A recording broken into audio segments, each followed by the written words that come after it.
Hey everybody, I'm Brian Tyler Cohen. Thank you so much for tuning into our Yes on 50 voter registration day rally. We've got an amazing guest list today. We're joined by some of the biggest fighters on the left who are meeting this moment with the urgency that it deserves. And of course, I'm joined now by Governor Gavin Newsom. Before we get into a little bit of our back and forth, just want to let folks who are watching know that we are hosting this rally because of what's happening right now. And what's happening right now is existential, not just for the left, but for democracy.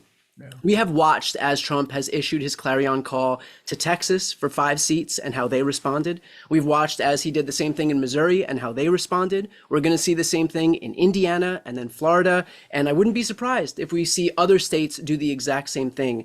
The reality is that this is how Republicans engineer themselves into a permanent majority, which makes it all the more important that we actually fight back. So the whole Republican movement across the country is going to pour money into California because they know that if they can beat this thing in California, then they have nothing to worry about in terms of pushing back against this overt, blatant power grab. So what we'll ask you to do throughout this evening as we try and raise money to counteract the avalanche of funds that are going to come in from across the country on the Republican side is we're going to ask you to go ahead and donate to yeson50live.com. This will help our efforts to make sure that everybody in California knows the stakes of what's going to happen on November 4th, knows the stakes of this referendum coming up, and knows that it is existential, again, not just for Democrats, but for the preservation of democracy itself. So that's going to be an important point that we're going to hit on numerous times throughout this evening. So with that said, I'm now honored to be joined by the governor of California, Gavin Newsom. Thanks so much for taking the time. It's great to be with you, Brian. Thank you. So we are obviously broadcasting right now in the midst of a really difficult week. We have seen gun violence occur with the shooting last week against Charlie Kirk. We have seen the overt assaults against free speech at the hands of Donald Trump and Pam Bondi and all of these other purported free speech warriors. And so in light of what we're seeing right now, I'm sure that there are a lot of folks who are watching this who feel exhausted. And so what would you say to those people who are watching to let them know that this is worth staying on top of, this is worth continuing to fight for? Well, I first say is you're human. If you're not feeling exhausting and anxious and in some ways fearful, then you're not breathing, you're not living. And I think we have to give some people grace. The last 5, 6, 7 years, we've been through a once in a lifetime pandemic, social unrest. We went through all of the challenges coming out of COVID with supply chain issues and runaway inflation and wars of aggression in Ukraine and challenges that we're continuing to work our way out. And so I just want to acknowledge all that stacking of stress that everybody's feeling. And of course, last week, just the ultimate punctuation. Just for what it's worth, Brian, you know this. I started a podcast not too many months ago, and Charlie Kirk was my first guest. He was gracious enough to not only say yes, he flew out to do it in person. And I spent not just the hour plus in a very civil conversation with Charlie. I spent time with him after, and we stayed in touch, including my team staying in touch pretty consistently. And that's the spirit I want to bring to this conversation, is one of civility, one of grace, one of humanity, common humanity. Obviously, we have deep differences of opinion. Obviously, he was very offended by positions I hold dear, and I, in turn, very offended by things that he said and positions he held. But the fact is, we had that opportunity to engage. And so I would say, in response to your question, it's absolutely essential that we, in the spirit of this moment, hold ourselves to a higher level of civility and accountability. In the spirit of this conversation, accountability to the moment we're in and the consequences of giving in to cynicism and anxiety and fear. And I just say to everyone in closing, in this spirit, you're the antidote to that cynicism, that fear and anxiety. The fact that you've tuned in means you've not tuned out to what's at stake. And I cannot impress upon people watching, it's all at stake.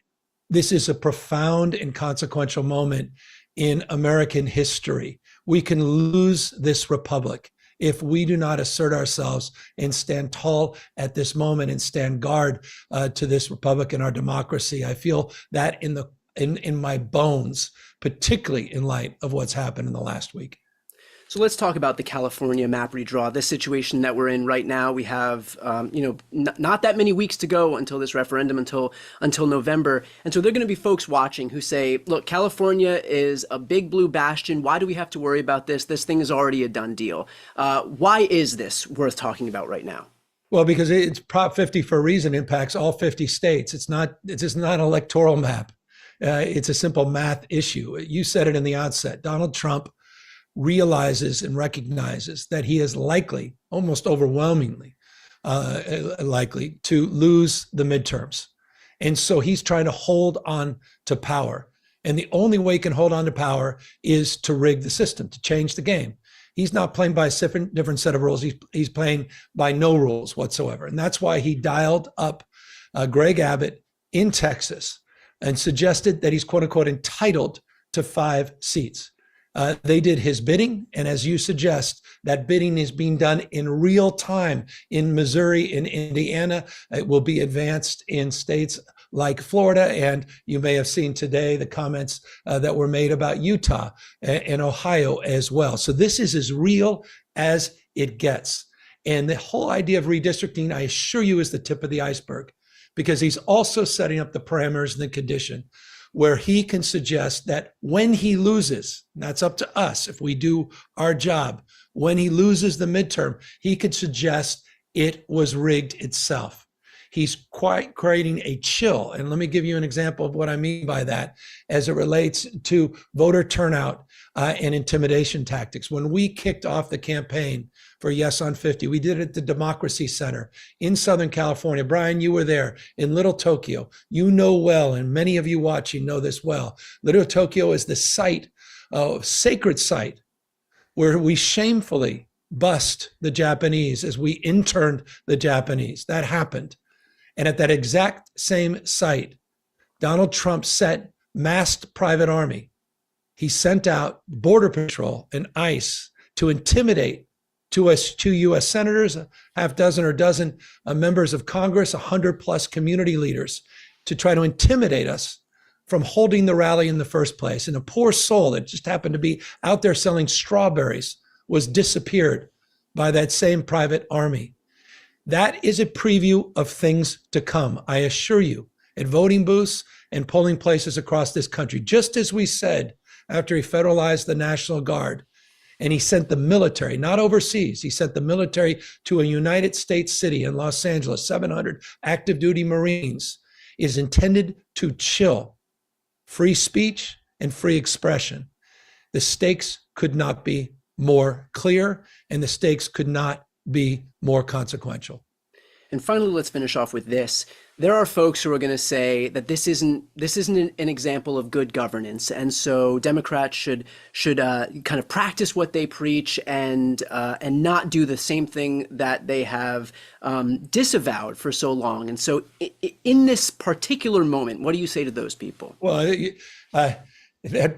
we can certainly do that. We can have a candlelight vigil. We can hold hands. We could talk about the way the world should be. We could come out with a white paper and talk about, how did all this happen? There could be some best-selling books as we watched our democracy slip away, as we watched the rule of law turn into the rule of dawn, as we watch yet another law firm or another media organization sell their soul, or to see another corporate titan sitting there and give personal, sit there and fealty to the dear leader. We could see more companies get socialized and nationalized. We can watch universities sell out. We can see this democracy slip through our fingers. We can sit there and say, boy, people really should have stood up and taken this guy, Stephen Miller, a little bit more seriously when he called the Democratic Party a terrorist organization, or taking the Department of Justice and its attorney general, its leader, who said that any speech they don't like is now hate speech, and they'll have the ability to shut it down and say, boy, we could have done something more. Or we can recognize the moment we're in, and we can meet that moment, and we can push back, and we do it with some muscularity. We did this in response to what Donald Trump has done. And we've done it, in closing, Brian, in the most democratic way. And I would say that to those still on the fence. That's the difference between us and them. We're not only using our formal authority, our ability to fight fire with fire and redistrict, but we're using our moral authority in this respect.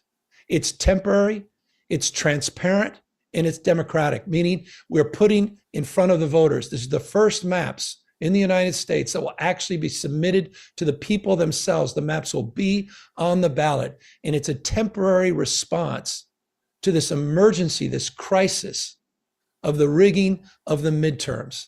And we need to win this at peril that we'll lose this republic, we'll lose this democracy. It is not an overstatement. This is code red. We all need to wake up to what's going on. And maybe, in final words, maybe I'm saying that from the prism of being a governor of a state where I watched the military asserting themselves to try to take over for domestic policing, where I watched this private army that is the most funded private army of its type anywhere in the world, with ICE out there in masks, intimidating people and their free expression of speech. Maybe it's because I'm sitting here where the UC regions are meeting tomorrow to discuss a $1.9 billion extortion fine because institutions of higher learning and independent thinking are under assault by Donald Trump. That happens to be UCLA in my state. Maybe it's through the prism of that, but I assure you, in every state in America, I assure you this is a preview of things to come. Perfectly put. And to underscore how important that is, the reality is Republicans know all of these things, which is why, again, as I mentioned in the beginning, they're going to pour a ton of money into this effort, because if they can neutralize California, that's all they need, especially with the weapons that they have at their disposal, meaning Texas, Missouri, Indiana, Florida, and on and on. So for those who are watching right now, if you'd like to help us make sure that everybody can become aware of what's happening in California, please donate what you can to yeson50live.com, and we'll be repeating that throughout the evening. With that said, I'd like to take the opportunity now to introduce my friends at Crooked Media, two of the hosts for Pod Save America, Jon Favreau and Tommy Vitor. Pod Save America, of course, is a liberal podcast, and Crooked is a media organization that was started after these guys served in senior positions in the Obama administration. Jon Favreau is the chief speechwriter, and Tommy was the spokesman for the National Security Council. It is my honor to introduce my friends, Jon and Tommy. That's the nicest intro Hey, Brian. I've ever gotten. Jeez. Yeah. Feeling comfortable now. You guys can pay me afterwards. We already do. I pay you a stipend. Listen, thank you all for being here. Thank you for inviting us to the live stream. Thank you for raising money for this initiative, and Governor Newsom for putting this proposal forward. It's been a really scary, tough week, I think, for everybody. What happened to Charlie Kirk is an evil, indefensible tragedy, full stop, end of sentence. That said, what Donald Trump has signaled is to come is very scary. And it sort of reminds you of what this country could look like if there is no check on his power. And I think we have all thought and hoped and believed that the first check on his power would be the midterm elections. But clearly Donald Trump wants to steal the midterms through this redistricting process, and we have to fight back. And so that's why this is such an important proposition. Yeah, I think it's pretty simple. In an ideal world, there would be no partisan gerrymandering, and everyone would sign on to the bill Democrats introduced a couple of years ago to have independent, nonpartisan redistricting all over the country. That is not the world we live in. Donald Trump decided one day that he wanted to squeeze 5 more seats out of Texas, and basically has been pretty honest about it. There's no pretext here. He's not trying to hide it. He's just saying, I want 5 more seats, and now I want all the other states that can give me more seats to redraw their maps so they can give me more seats as well. So then it's easier for me to win the midterms. So then I don't have to be investigated for anything. My administration doesn't have to be investigated for anything, and I can continue to confirm judges and pass all kinds of legislation. And if we win the midterms, Donald Trump will never sign a piece of legislation again. If we win the midterms, we can start trying to hold his administration accountable. And so this now comes down to Prop 50. And I know some people might think, well, it's California, Democratic voter registration advantage, should be no problem. It's going to be, a lower turnout election. And so a lot of political junkies, like the people who are probably watching this live stream, are going to show up, and that's that. Well, the other side is going to spend millions and millions and millions of dollars to try to defeat this, because Donald Trump and the Republicans are very aware that if we draw the maps here to, try to neutralize what they're doing in Texas and other places, that it's going to be harder for them to win. And, reporting suggests that on Donald Trump's mind are the midterms more than they ever have been. He is very, very intent on winning these. He's very, very nervous about the possibility of being investigated, his administration being investigated. So they are going to dump an enormous amount of money in here, and they're going to try to get their base going and to get people to turn out in midterm elections that don't usually turn out, that usually just turn out for Donald Trump in presidential year. So they're throwing everything they have into this, which is why it's really, really important for everyone to donate so that we can get the word out, so that Governor Newsom can get the word out. And ballot initiatives in California are always a little confusing, having lived here for quite a while now. And so we have to remind everyone through communication, through spending money on ads, that you got to vote yes on this to make sure that we have a chance in the midterms to take back the House. So please, if you can, donate to yeson50live.com. You can go right there and donate. And thanks everyone for listening and for tuning in. And now we're gonna bring in a Massachusetts luminary. Yes, Senator Elizabeth Warren is on the stream. Our real home state senator. Senator, great to see you. Yeah. Good to see you guys. The Patriots are 1-1. That's the best news I've gotten all week. How are you? I'm doing just fine. Thank you very much personally. But do keep in mind, I am here in Washington, D.C. And I go in every day that I'm here to work in a Senate controlled by spineless Republicans and to worry about what comes over from the House, which is controlled by spineless Republicans. You keep thinking about why are they pouring so much into this? And I think you make exactly one important point, and that is Donald Trump does not want to be investigated. But I want to dig a little more on this, because part of what's at stake here is that what Donald Trump has been able to do over the last, how long has it been? 158 years. Since January when he was sworn in, is that he has been able to break the law over and over and over and over and over and over. And people say, what can we do? Well, I'll tell you, if just a tiny number of Republicans in the House or the Senate would say, we're done. We're not doing that. You can't do that. Donald Trump, yes, you are president, but here are things you cannot do. And used our leverage and said, we won't pass anything out of the House and out of the Congress. We won't give you funding. There are all these things we would have power to do. The problem is the Republicans just try to outdo each other in how fast they fall to the floor to kiss Donald Trump's feet. And the consequence of that is the whole basic structure of government now is breaking apart. So here we have Donald Trump, the would-be king, and Congress, under the Constitution, there was always this unspoken presumption would jealously guard its power. Well, it's not under Republican control. It is acting like a frightened child, just anything Donald Trump wants, just don't let him get angry with us. And so you've got the House and the Senate under Republican control just falling to the ground. The difference, if we had either of the houses under Democratic control, is that stops. And if we have both houses under Democratic control, now we are truly back in the game in terms of making our Constitution work again. And so I just think it's an important part for everybody to understand. It's about the midterms, yes, yes, yes, but please understand how important these midterms are.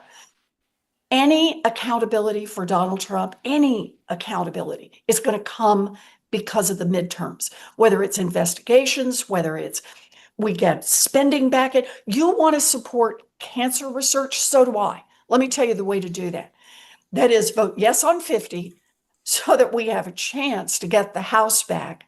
And that means we can be in those negotiations and make sure that the money that Congress allocates for cancer spending actually gets spent on trying to cure cancer. And I can just play that example out literally 1,000 times. I mean, Senator, it was incredible today watching Kash Patel, the FBI director's hearing for whatever committee that was. And he is just clearly performing for an audience of one. He is shouting down Democratic senators. He's insulting them. He's speaking over them. He's threatening them, essentially. And the Republican chairman was, gaveling quiet the Democratic members. Like, to your point, at one point along the way, it seemed like each body or each institution like jealously guarded its own power above all else.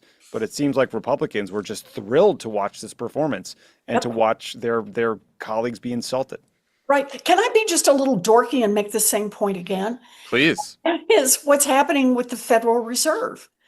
So here is the one agency that Democrats and Republicans have said for 100 zillion years, yes, the Fed needs to be independent. Why? Because the Fed sometimes has to make really hard policy decisions.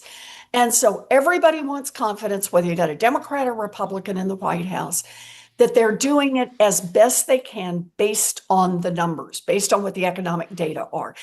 That's what we hope keeps our economy steady and helps protect Americans across this country. So what happens?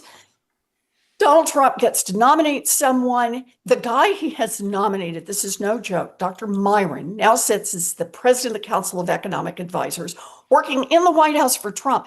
He's not going to give up that job. He wants to keep a foot in that boat while he goes over to the so-called independent Fed. And so every Republican senator at our hearing last week in banking, I know it didn't have all the sparkle of the Patel hearing, but every Republican senator, I believe in the independence of the Fed. So I asked this guy who's Donald Trump's nominee, I said, you're going to be independent, right? He said, well, he's going to be independent. He wrote up his notes. I will be independent. I will be Mr. Independent. I said, great. Let's just test out how independent you can be of Donald Trump. Did Donald Trump lose the 2020 election? Mr. Independent could not answer that question. Well, it was ruled by a blah, blah, blah, Senate and was confirmed, blah, blah, right? He could not bring himself to say those words. So I said, okay, let's go to another. I realize that one's sensitive. Let's go to what Donald Trump said when he fired the person who put out the labor statistics, the head of the BLS. BLS, Bureau of Labor Statistics. And I said, Donald Trump, and I read the quote, said this person lied and tried to help Kamala and falsified data. And I said, is that true? Again, here's the guy who's chief economist, literally could not say that maybe, just maybe, the president got a word or two wrong when he called the head of BLS a liar and a cheat and just maybe had overstepped a little bit. And I use that as an example of everybody who comes through to be confirmed starts with prostrating themselves in front of Donald Trump might be looking. And I am so grateful to Donald Trump. They all say, and I will do whatever he wants me to do. That's why I see Prop 50 as a fight for the independence of our democracy, a fight to say there's a check on power. For everybody who shut up for no kings, this is your chance in California to show up and just say, power, we get it. Presidents should have power, but there's got to be a check on that power. And right now, there ain't no check on that power. It's not coming from the Republicans in the House. It's not coming from the Republicans in the Senate. It's sure as heck not coming from other people in government. And this is our chance to get a foot back in the door on that. That's right. So donate to, you're on yeson50live.com, presumably, if you're watching this. Mm-hmm. But if you're not, go to yeson50live.com and donate, please. Awesome. We'll leave it there. Thank you all so much for being a part of this. Thank you for showing up when it matters most. We appreciate it. It's a pleasure now to be able to introduce everybody to two content creators that I love watching. We have Josiah and Luke. So Josiah is a self-certified American politics geek who wants to see more progressive policy, a more ruthless Democratic Party, and the defeat of Trump's authoritarianism. Runs a podcast and a YouTube channel that I love called The Pondering. Luke Beasley, I'm sure most people know him as well, a multifaceted content creator and influencer, best known for his presence on YouTube and TikTok, where he hosts a variety of content that resonates with a growing audience. He hosts a show called The Luke Beasley Show, which blends news and humor. So we'll leave it to you guys right now. Appreciate it, Brian. Thank you so much. Josiah. Luke, what's up, man? Hey. Look, I don't want to say that this is the highlight of the evening, but part of me wants to say it's going to be the highlight of the evening. Yeah. You know, it's funny, you and I talk online and offline a lot. I think one of the things that you describe your show as is advocating for more ruthless Democrats. And we have at many turns winced at the lack of a motivation, a passion to really push back against the tactics of the Republican Party. And I have to say, this is a refreshing shift from that, where it's all right, you're going to try to rig the game. We're actually going to have a powerful response to that. And we're going to use some of your tactics against you. No, it's incredibly powerful. Like, you know, that's one of the things that made me so hyped about this from the very beginning, because in an age where Democrats just don't have power, and to be fair to the Democratic Party, despite all of our criticisms of it, right now at the federal level, they are locked out of power. They are limited in what they can do. And so that's why I think it's so important to recognize and reward and encourage what Governor Gavin Newsom is doing here in California, because he saw the terrain and he's like, okay, I'm not limited to, you know, sternly worded letters, right, and some TikTok videos. I can actually take decisive action. That's what he did. And, you know, together with California Democrats, he got a supermajority to pass this Proposition 50, so it goes to a ballot initiative on November 4th. And, folks, that's really the key part here. We need people to register to vote if you haven't yet, because, of course, today is National Voter Registration Day. But number two, there's a special election on November 4th that will decide, you know, potentially the fate of the next midterms and democracy consequently by allowing Proposition 50 to pass. And that's what this is all about. So we have to recognize it, reward it, and encourage it, and hopefully inspire other Democrats in positions of power to take up the cause.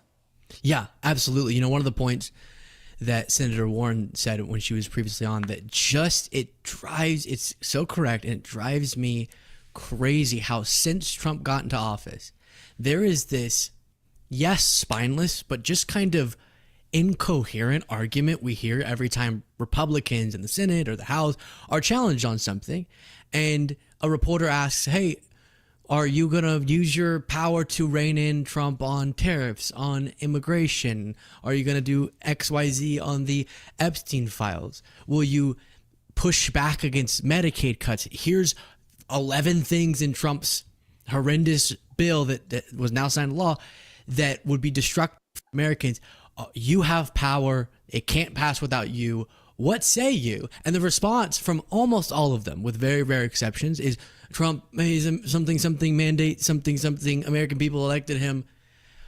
Never ever even trying to acknowledge that they were also elected, and for a very specific purpose, which is they have power as well. And to see an institution, we see this with the Supreme Court too, willingly giving up its own power to the executive branch in some of its rulings. And Congress now, you would think at least ideological self-servingness would motivate them to do something. But instead, it's that same talking point of Trump was elected and he has a mandate. And I think it was correctly framed by Elizabeth Warren that this is more than just a California issue. And it's more than just, hey, let's do well in the midterms, Democrats. It's actually about bringing to a screeching halt what has been an unrestrained presidency thus far. Yeah, and speaking of Congress, I mean, you mentioned a senator. We got a really good representative to also bring in. We've got Representative Jimmy Gomez of California's 34th District. What's going on, Congressman? Oh, you're muted, sir.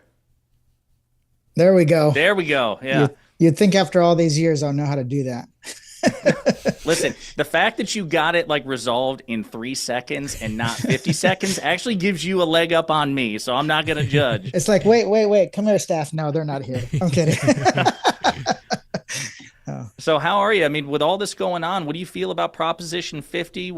How do you feel about all this? You know what? I want to kind of like paint a picture of what's at stake, because a lot of people think that this is just another normal election.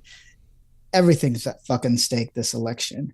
It is, if we do not win back the House, then you're looking at a permanent MAGA version of America, not for 2 years, but at least for the next 10 years, because it is because they're going to solidify all the cuts that they did and build back better. They're the cuts to Medicaid, the cuts to SNAP, the big tax giveaways to the largest corporations and the richest people in this country. Everything becomes solidified. And if there's no check from Congress and there's not been one from the courts, then using the National Guard in states like in cities like my own city is only going to spread. I've warned about that in the early days of the National Guard and the Marines going into Los Angeles. We knew that this was going into Chicago, DC, that it was going to spread. So people have to understand that we're in this together. If you do not want this permanent version of America that's being developed, that's being built bit by Donald Trump and the billionaire establishment, then we got to pass Proposition 50, because it is just a counterbalance to them trying to rig another congressional majority, starting out with stealing 5 seats in Texas. Yeah, no, I mean, I love the way you phrase it here, because, Luke and I are talking about, long-term democratic institutions, but the fact of the matter is, it's not just so abstract. I mean, this is a Democratic majority would be able to prevent meaningful harm to the American people now. In the short term, as you said, like all of the Medicaid cuts that the Trump administration is aggressively pursuing, they're trying to gut the Affordable Care Act. And again, all of this to pay for exorbitant tax breaks for the people who need it the least, and to say nothing of, you said, the consolidation of power. If there's any oversight capacity to be done, if we're actually looking into Trump's corruption, for example, the $5 billion he's made off crypto, the $3.5 billion he's purported to have made in other aspects off monetizing the presidency, that oversight, as he's like looting the treasury of the United States effectively for all intents and purposes, that's going to come from a Democratic majority. And the only way that's going to happen, given all the gerrymandering and the election rigging he's doing, is if we pass Proposition 50. Absolutely. And we got to pass Proposition 50 to counterbalance that, win these seats. But every single day, Democrats need to continuously earn the support of the public. That means showing up and fighting. People don't fucking support a boxer who said no mas in the ring. They want to see you throw down even if you're losing every round. They want to see you stalling the Republican agenda as much as possible. People think that we didn't do anything in the House, but guess what? The fact that we were kicking the shit out of the big billionaire bill, or Trump's one big beautiful bill, over and over and over, that's why it's such has low poll numbers, because we pointed out the flaws and how it was a big giveaway and how it's just corruption in legislative text format. And then we also said, you know what? We got to talk to the people that feel like they're getting screwed over by the system, the people we lost the last election, what Gavin Newsom is doing, what a lot of members of Congress are doing by going into these red areas, because those are the people we have to win over. But if we allow them to gerrymander, rig the election, and we don't respond, well, shame on us. And here's the thing, it is going to be solidified. The MAGA version of America will be solidified. So this is a fight for our democracy, to hold this corrupt family, this mob family accountable, and make sure that we have something to push back with. And don't get me wrong, we win, it's not going to be all unicorns, rainbows, and sunshine. We're going to have a caged animal on our hands, and that caged animal is going to get more aggressive, not less. But at the same time, I'd rather have that situation where we have an opportunity to win the fight versus one where we're basically where you have Republicans in Congress capitulating the authority of the legislative branch. Yeah, I want to give the final word to Luke. I just want to say for donations, please go to yeson50live.com to back up Proposition 50. Luke, what do you say, man? Yeah, I was just going to say, great points there. I do think, and I have one question if we have time for the congressman while we have him. I'm not able to see the chat, so y'all can just jump on when it's time to wrap. But I think it's crucial, the message of what it is, investigations in reining in the power of Trump, priorities that are framed as against Trump's actions. And it's pretty dang clear, as you talked about with the lack of popularity of Trump's monstrosity of a bill, that his agenda, that and other aspects of it, has been successfully messaged to be bad for most Americans. The thing that I do hear a lot still, though, when I'm just chatting with people who aren't super political, but kind of a little bit have their ear to the ground, is a feeling that I get the Democrats really want to stop what Trump's doing. But what is the clear, concise message as if they had all the power in the world, what they would be accomplishing? Could you speak to that, Congressman? Yeah, absolutely. We would be tackling the number one issue for all Americans, which is affordability, right? Trump said he was going to lower costs on day one. He didn't do that. And because of that, what you have is a collapsing of belief that if you work hard, you can get ahead and your family can do better. So we would talk about an affordability agenda, an agenda for the American family that can allow them to buy a house, to get ahead, to save money for college or start a small business. What we're doing is actually doing the work. Last week, I just held 2 weeks ago, I held a national summit on the housing affordability crisis. It's one of the number one issues people talk about. And it's the first time there's ever been a national summit. So what we're going to do is going to go after these issues step by step: childcare, housing, tackle corruption in the Trump administration, and then allow people to have a belief that they can get ahead. Because right now, the people we keep losing are the ones that feel that they can't work hard enough and live their version of the American dream, whatever that is. So we have an agenda, and I believe it's going to be an agenda that restores people's faith, not only in the Democratic Party, but also in the idea of America itself. Awesome. Thank you all. We appreciate Congressman Luke, Josiah. Thank you guys all for being here. I want to jump right on to the next one. But first, a quick note that we are at 98% of our first goal. So we're almost at $100,000.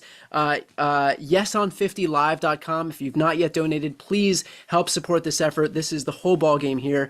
Okay. I'm going to introduce now two folks. We have Katie Fang and Congressman Robert Garcia.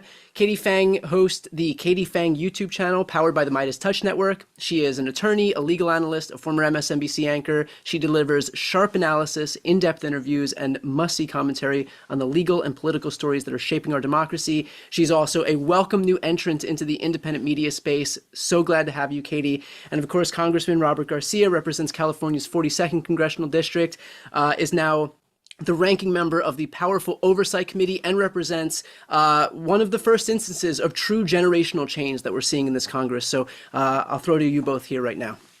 Thanks, Brian. So good to see you.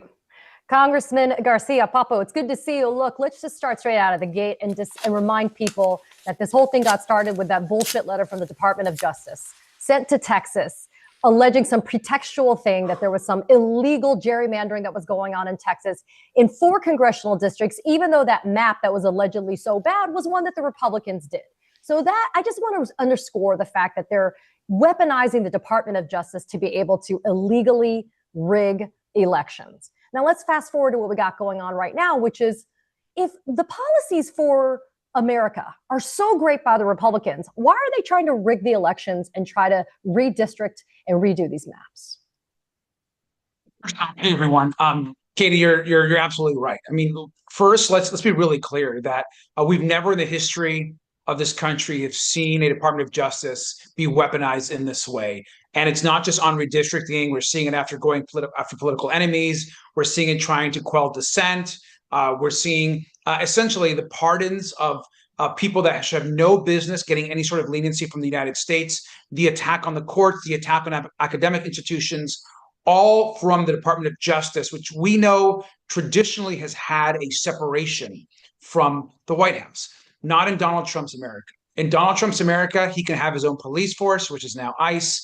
In Donald Trump's America, he can lie and cheat his way to the White House. In Donald Trump's America, he can attack whoever he wants without consequence. He can hide the Epstein files and ignore survivors. And in this case, this is Donald Trump's plan to essentially rig and steal the 2026 election. Completely planned out by him, Stephen Miller, and that entire team over there at the White House. And so they have been working towards this. It moved fast, but our reaction in California has been in response to the DOJ and Trump's trying to rig and gerrymander Texas. We have had, as you know, a commission in the state that, by the way, I supported. I actively supported our independent commission, but we can no longer have two hands tied behind our back as Republicans steamroll their rigging of and gerrymandering of elections, as they try to take our rights, as they try to destroy the Constitution. And so I am committed to this fight. I'm so grateful to the governor for leading this fight in the state. And people got to know this is all about rigging 2026 and setting up 2028. It's really important for people to know too, Congressman, that you're actually impacted. Your district is actually impacted by these maps that have been proposed for Proposition 50, and you still support it, even though your district has been impacted. It has. Look, a lot of people don't know this, but I'm actually taking more Republicans than any other Democrat in the state of California in the California map, absorbing Republicans. And I, when asked, by a delegation to do so, I did it because we have our democracies at stake. And so this is not a moment for us to worry about not having competitive seats or about worried about, being in Congress for a lifetime. This is about winning the majority to protect people and to save our country. And so, look, I still have a fairly blue seat. I'm going to win my reelection, but I went from a super safe, very progressive, deep, over 30 points, 35 points, to a much closer seat, one where I'm having communities across Orange County in much more conservative areas and more absorbing more Republicans than any other member of our delegation. And I'm doing it because it's the right thing to do, because we can win this seat, and we will. But we need people's support. We need folks to come out, vote for Prop 50, support candidates now that are going to have a little bit tougher seats.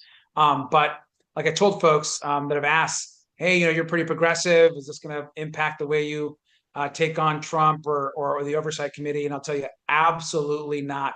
Looking forward to continuing having the fire and fighting back. Yeah, and even though Proposition 50 is specific to California, this will impact all of America when it comes to competent representation for constituents in Congress. I want to focus on the work that you're doing in House oversight. And the reason why is obviously part of the biggest part of discourse these days has to do with the Epstein files.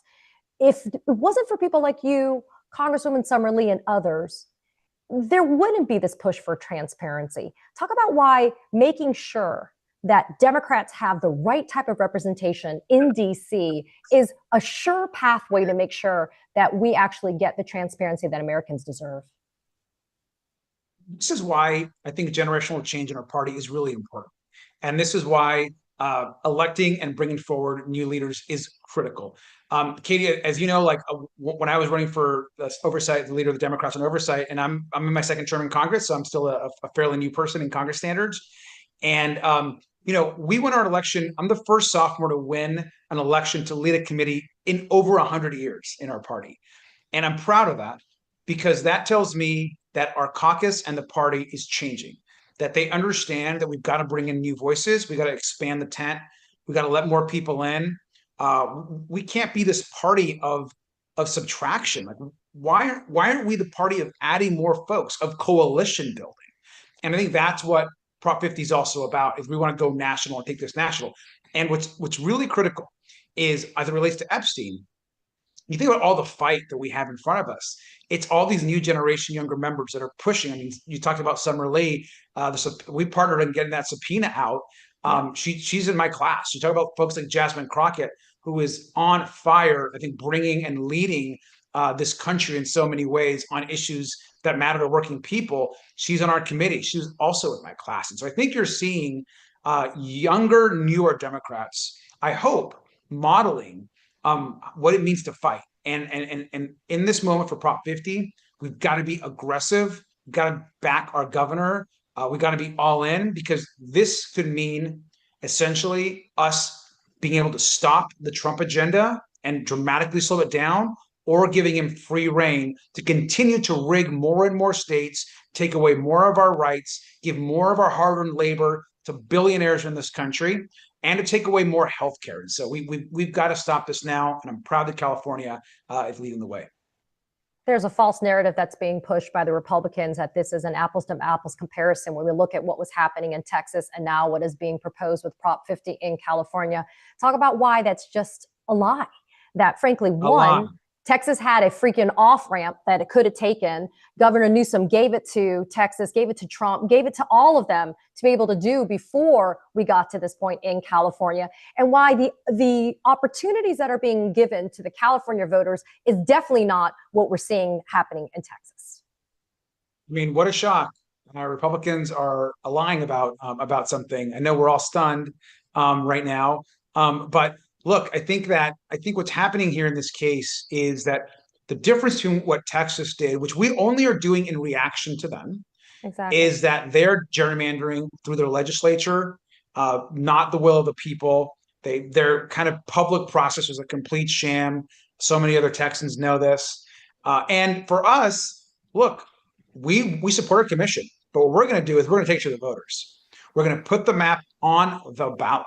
So our map is actually going to be voted by the people, unlike what's happening in Texas. And so when we get Prop 50 across the finish line and we win, it'll be because the voters of California have decided they're not going to allow essentially what's happening in Texas with their governor to somehow dominate the next 2026 election. So I'm proud of what we're doing here in the state.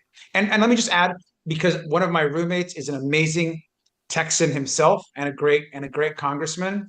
Let me just add that I do appreciate all the Texans that have really fought this every step of the way back home in Texas. And we're here as partners. We want to support what they're doing as well. They need our support also. Yeah, I see Brian here. I know we're going to be parting ways, but Congressman, I do want to remind everybody who's tuning in, if you go to www.yeson50live.com, not only can you donate, which you have to because Prop 50 has got to be yes, but you can also volunteer and you can sign up and get more information. I always say knowledge is power, and the more that we can share, we're definitely going to be in better space. I want to say thank you to Congressman Robert Garcia, representing the 42nd Congressional District from the great state of California. Brian, I see you, my friend. Awesome. Thank you both so much. We really appreciate you being a part of this, and thank you for promoting Yes on Live, yeson50live.com. We are making quite a big dent in terms of getting these donations up. We are on our way to $200,000, not even an hour into this thing. If you've not yet donated, please help this effort. This is the whole ball game here.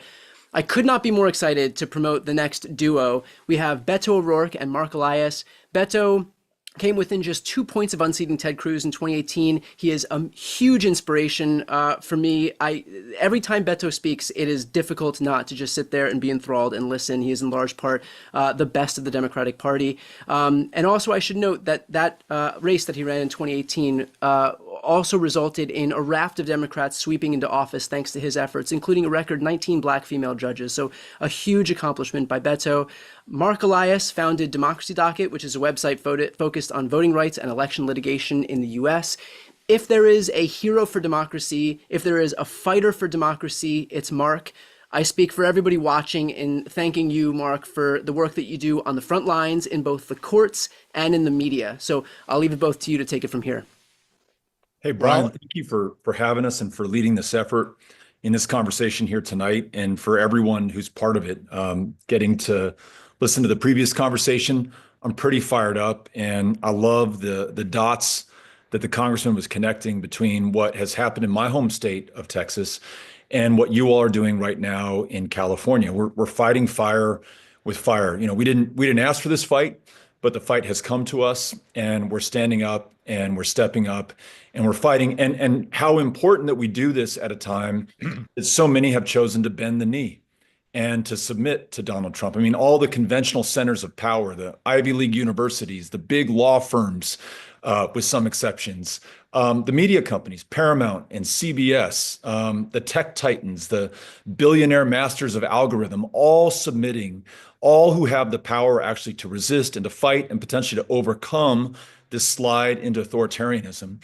And yet here you have some brave people here in Texas, the Democratic state legislators who broke quorum to deny the Republican counterparts the numbers needed, initially at least, to redraw the maps, but certainly to draw the conversation to Texas, to our democracy, and the need to fight. And then thanks to everyone in California, most importantly, Governor Newsom, for leading that fight and making sure through a very democratic process, literally this is going to be brought to the voters in Proposition 50, redrawing these districts so that we can pick up 5 additional congressional seats to replace those stolen, likely here in the state of Texas.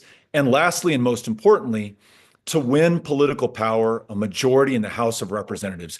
If we win that, there will be a check on Trump's lawlessness, accountability for his corruption and crimes, and the very real possibility of free and fair elections in 2028. If we fail, the consolidation of authoritarian power in Trump's hands, I believe, after 2026, will be unstoppable. More masked, plainclothes federal agents sweeping our fellow Americans up off the streets, more of his political opponents targeted for vengeance and retribution.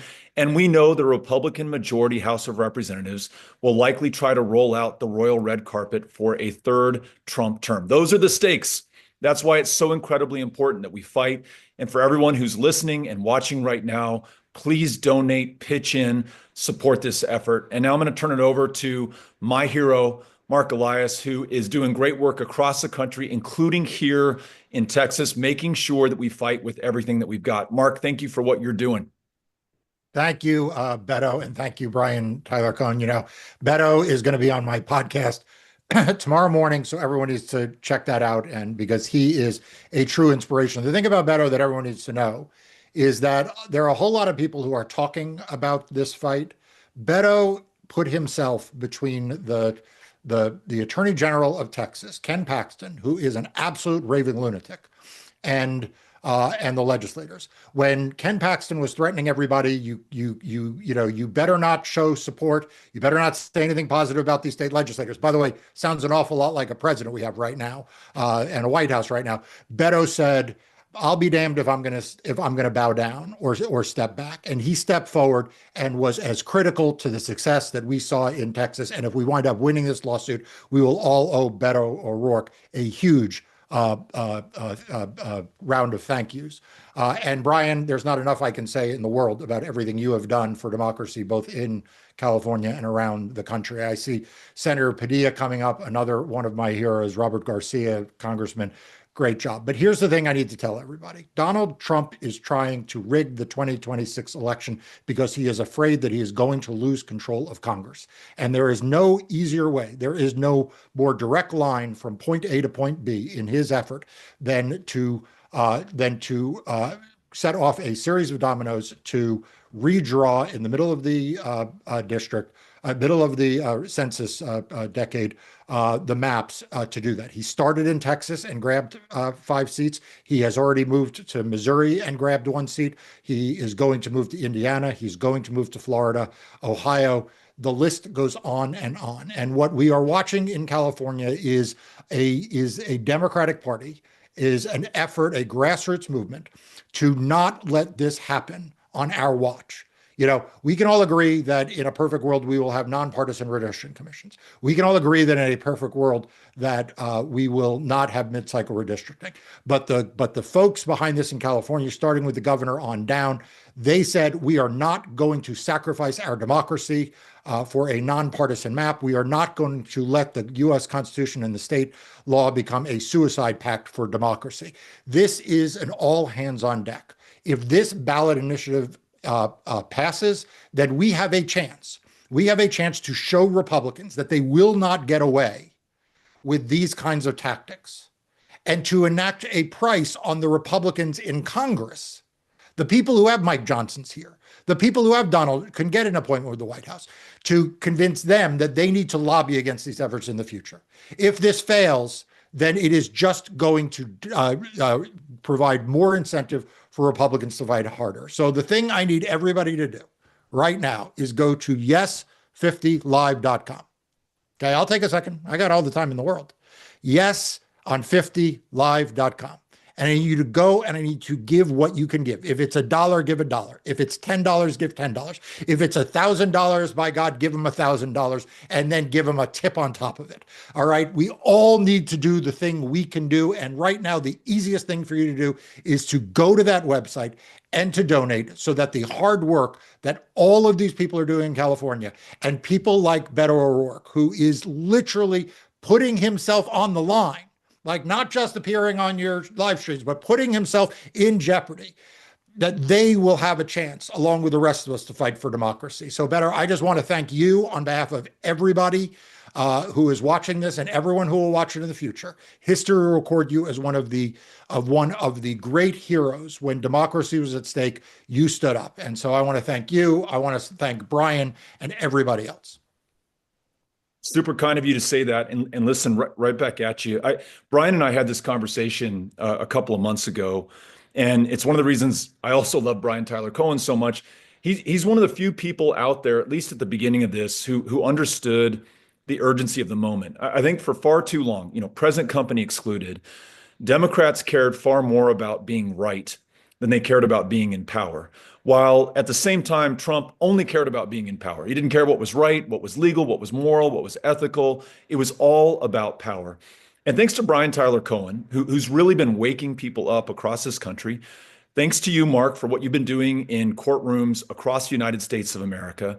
I think our fellow citizens are waking up. And it's not just Democrats, by the way. As you know, it is independents, it is Republicans, it's people who believe in our democracy and self-government and a government of, by, and for the people that 249 years into this experiment, we are on the verge of losing unless we stand up and fight with everything that we've got right now. There are about 14 months left to us. And again, if we fail in this proposition, then we lose the republic.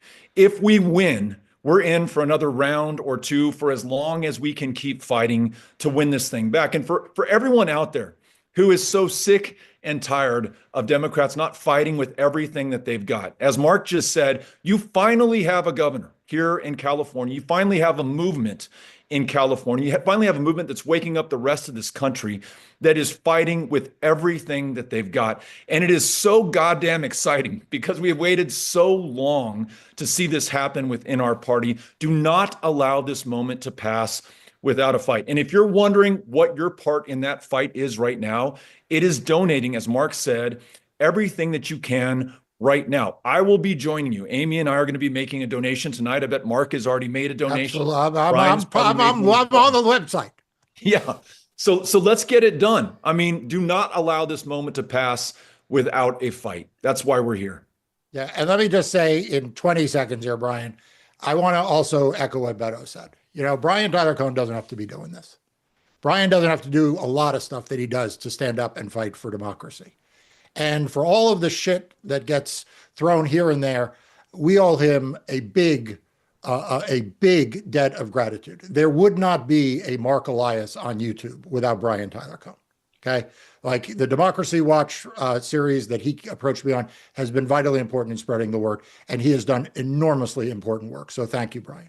Well, I appreciate that. Thank you both so much. And, it's an honor to be talking to both of you. These are the biggest and best fighters that we have on the left here. So couldn't be more grateful for your voices here. One more reminder for everybody watching. It is so important right now, just to give a lay of the land, it is so important right now to donate if you can. There will be an unlimited amount of money coming into the state of California from every corner of the United States. Every Republican is going to make sure that they can neutralize what happens in California, because if they can take California's redraw off the map, so to speak, then they don't have to worry about anything. They've got this thing in the bag. California is how we neutralize what's happening in Texas and Missouri and Indiana. And we know that these things are happening on the right because we've seen it happen. Donald Trump says jump, these governors say how high. We've seen it happen in Texas. We already saw it happen in Missouri. It's going to happen in Ohio and Indiana and Florida as well. So this is our way to fight back. Again, an unlimited sum of money is going to come into the state from every corner of the country to bolster the Republicans' position. We rely on small dollar donors. We rely on everybody watching right now to be able to get the word out to all of those Californians who aren't watching this live stream right now. So a small step that everybody can take is to go to yeson50live.com and donate what you can. Okay. It is my honor now to be able to introduce two more folks. We have Ben Meiselas, who co-founded the Midas Touch Network, which is the top viewed political YouTube channel and the most listened to podcast each month of this year. Huge congratulations to Ben and your brothers for what you've built in Midas Touch. I could not be more proud to see that the left is fighting back, and you guys are a huge part of that. So thank you for the work you're doing. And congratulations on all of the well-deserved accolades that you guys have gotten. And I'm also going to call in Governor Newsom now, who, of course, is the center of all of this. We have been, begging and pleading for Democrats who are willing to match their words and their rhetoric with action, and nobody has better exemplified that than the governor. So I'll let you both take it from here. Governor Newsom, it's great to see you, the man of the hour right now. When your name is on Donald Trump's social media, it seems, on an almost hourly basis, whether it's Donald Trump claiming that he saved Los Angeles by turning on a magical faucet somewhere in the imaginary border between California and Canada, whether it's Donald Trump saying that he saved Los Angeles again a few months back, whatever he was making up about you today. It seems that you standing up to him is having a certain type of reaction, doesn't it? Oh, I appreciate that. It's it's a point of pride. I mean, there was almost 48 hours where I felt he'd forgotten about me, but you're right. No, he tried to hit me on his way over to the UK. And it's a reminder of what we're up against: mis and disinformation, just complete bullshit. Excuse my language.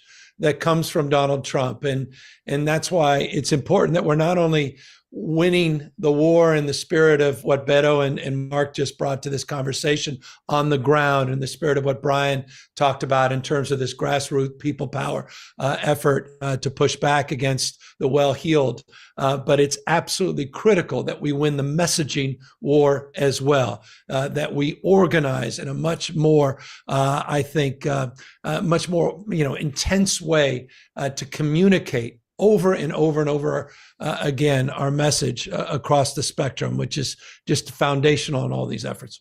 Look, the federal government once again is heading towards another shutdown potentially, but Donald Trump has ordered MAGA Mike Johnson and Republicans do not even have conversations with Democrats. He's repeatedly referred to Democrats as the enemy, radical, don't deal with them, don't even talk to them. You've been in politics for a little bit. That's not the way it always was, but it is what Donald Trump has turned the body politic into today, kind of this zero-sum game, if you will. And we see it play out over and over again.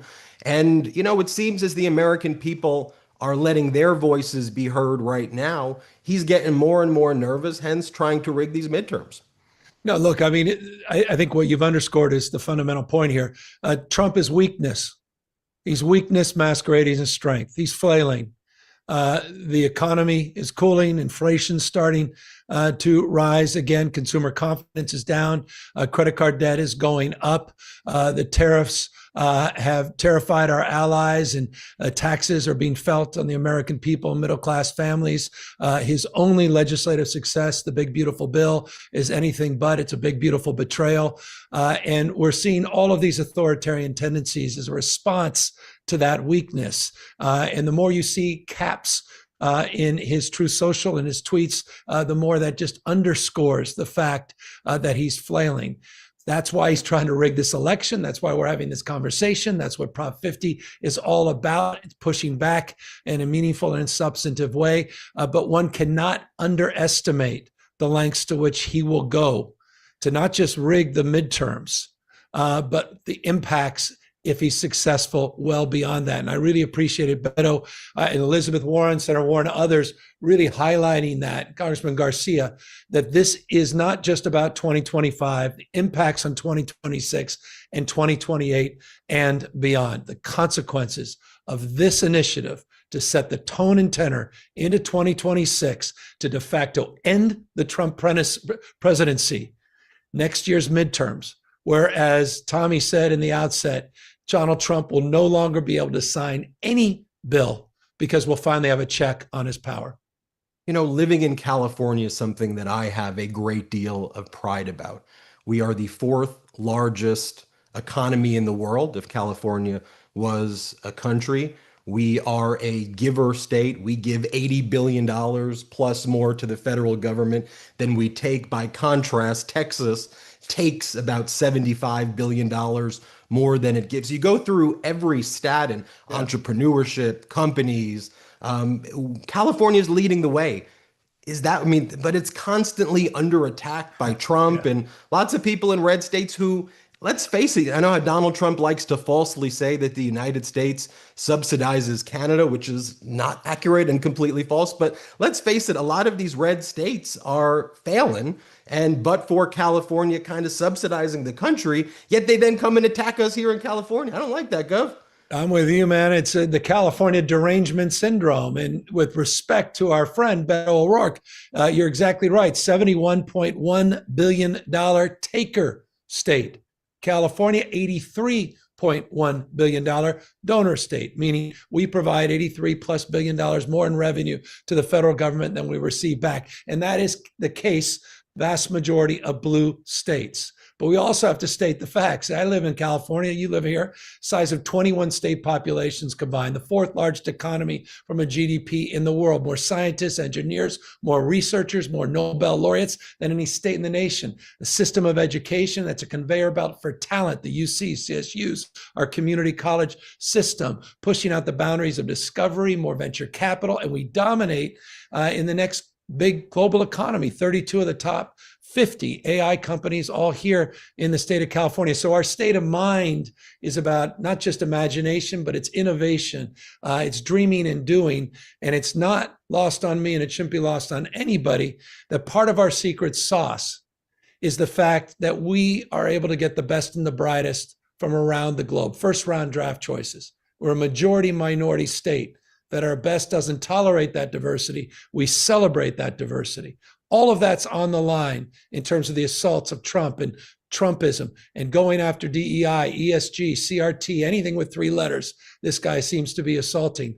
And so what Proposition 50 represents is an opportunity to check his power. It's about checks and balances. It's about the rule of law. It's about co-equal branches of government. And that's why I'm so grateful to you and so many others that are tuning in so that we can tune up an understanding of what's at stake with this initiative. Let's talk about this event today before we go. National Voter Registration Day, so it has an added layer of significance. The website is yeson50live.com. Everybody go there. I'm going to make a donation after this at yeson50live.com. But you bringing together all of these people here in new media, bringing members of Congress and senators and leaders together, rallying together to support our democracy and to support this existential threat. How big of a deal is this event today, Governor? I think it's huge because you guys have done one thing that I think we all need. I imagine you might need, and that's some optimism, some hope. I think that we show up for each other. We're showing up for a cause greater than ourselves. And as Beto was saying, 249 years of these enduring principles and values, the best of Roman Republic and Greek democracy, about to celebrate the 250th anniversary of our founding fathers. It's all on the line. It's all at stake. And I think for me to see everybody show up like this, that's incredible. It gives me a sense of optimism and hopefulness. And what I think it also represents from a very organized perspective is that we're not just engaging in platform thinking, we're also engaged in platform doing, that we're actually manifesting something here. We have something to be for. We have work to do. We have agency. And what I think this whole engagement tonight represents is the power of the people In a democracy, Brandeis said it best, the most important office is office of citizen, active, not inert citizenship. And it's people making contributions, $3, $5, $10, making contributions by going out there and volunteering that will be the story that will define not just the success of Prop 50, but the story that I think will define this moment in the history books as we move into the 250th anniversary of Governor, thank you for what you're doing. Great conversation. I echo what everyone else said about you, Brian Tyler Cohen. You gave me that very nice intro, but you're the OG in YouTube, and you've paved the way for a lot of people like us. And thank you for putting this event together, Brian. Governor, thanks for fighting for us. You give us all hope to see the governor, the largest state in the United States, pushing back, fighting for democracy. Thanks for everything you're doing, Governor. Appreciate it, brother. Thank you, guys. Well, thank you both. And look, this is, again, to echo what Ben and the governor were saying, this is what it looks like when you actually put words behind action. For so long, Democrats have been begging for not just strongly worded letters, but for actual real action, for actual push to what we're saying. And that's what we're seeing right here in California. But that's just half the battle. This thing is going to be a referendum on the ballot, but California is a huge state, and it's going to require getting the word out to so many people. And Republicans are already doing it. The day that this thing was announced, we had Republican operatives sending mailers out to every single address in the state. I know that if you live in California, you've seen them. You've gotten those mailers in your mailbox saying to vote no. We have to push back. This is our way to protect not just the future of the Democratic Party, but the future of democracy itself. And that relies on being able to reach all of those people who aren't paying attention to politics on a daily basis, which, to be honest, sounds good for everybody's mental health. But the reality is that it's going to take a lot of push from all of us who are paying attention to make sure that people know what's going on. So we are getting very close to our $200,000 mark, which is a huge milestone. But please, if you haven't yet donated, go to yesonfiftylive.com. Okay, I'm so excited to be able to introduce our two next guests. We have Joe Carducci and Senator Alex Padilla. I'm sure you've heard JoJo from Jers. She's worked so hard to make herself a household name. I'm also very proud to be from the same home state as her, the state of New Jersey, where it should be known that we have the best pizza in the country. Senator Padilla, U.S. Senator from right here in my new home state of California. This is the senator who made a name for himself this year by putting his body on the line when he was arrested by the Trump administration for daring speak out. And that's exactly the kind of forward-leaning posture that we want to see from our elected officials. So I'll let you guys take it from here. Well, first of all, thank you, Brian. I did not know that you were from the Garden State, the greatest state in the country. No offense. I'm just kidding. I'm here from New Jersey participating in this event for Prop 50 in California because I understand that the stakes of this moment are much greater than the best state on the planet, which is, of course, New Jersey. Again, no offense. But Senator Padilla, it is wonderful to see you again under slightly better circumstances than the last time we spoke. But pleasure. I just wanted, I'm happy to see your face. I feel like we bonded a little bit in a unique way through some tragedy that happened last week. But I wanted to just start with something that is important to me, a thread that ties us together, which is that we are the children of immigrants. And the governor just said, in this country we celebrate diversity. Your parents, my dad, they believed in the American dream. They worked toward that end. They participated in achieving that. Donald Trump and MAGA Republicans, they don't appreciate that diversity. They, on the other hand, quite the contrary. They're trying to attack it. And so I want to start there, if you might, with what's at stake right now for the American dream for people like your parents, people like my dad. Sure. No, Jojo, great to be back with you. And I mean, I think a couple of things. Why does Donald Trump have it in for California so badly? It's because California is like the opposite of his vision. California is not the most populous state in the nation, the most diverse state in the nation, home to more immigrants than any state in the nation. And as you've been hearing, California has grown to become the fourth largest economy in the world. And that's not a coincidence. That doesn't happen despite the immigrant population. It's because of the immigrant population, the contributions of so many immigrants as workers, of course, but also as consumers and as entrepreneurs.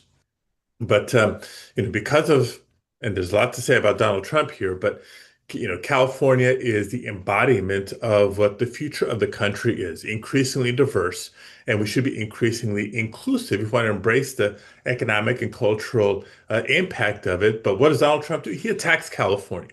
This mass deportation agenda that he has started his administration with is centered not just in California, but my hometown of Los Angeles. So imagine how offended I feel as a proud son of immigrants when, look, I knew my dad who worked for 40 years as a short order cook. My mom worked for 40 years cleaning houses so that my brother, my sister, and I can get a good education. That was it, and achieve the American dream. And that's the same story of millions of immigrants throughout California and throughout the country.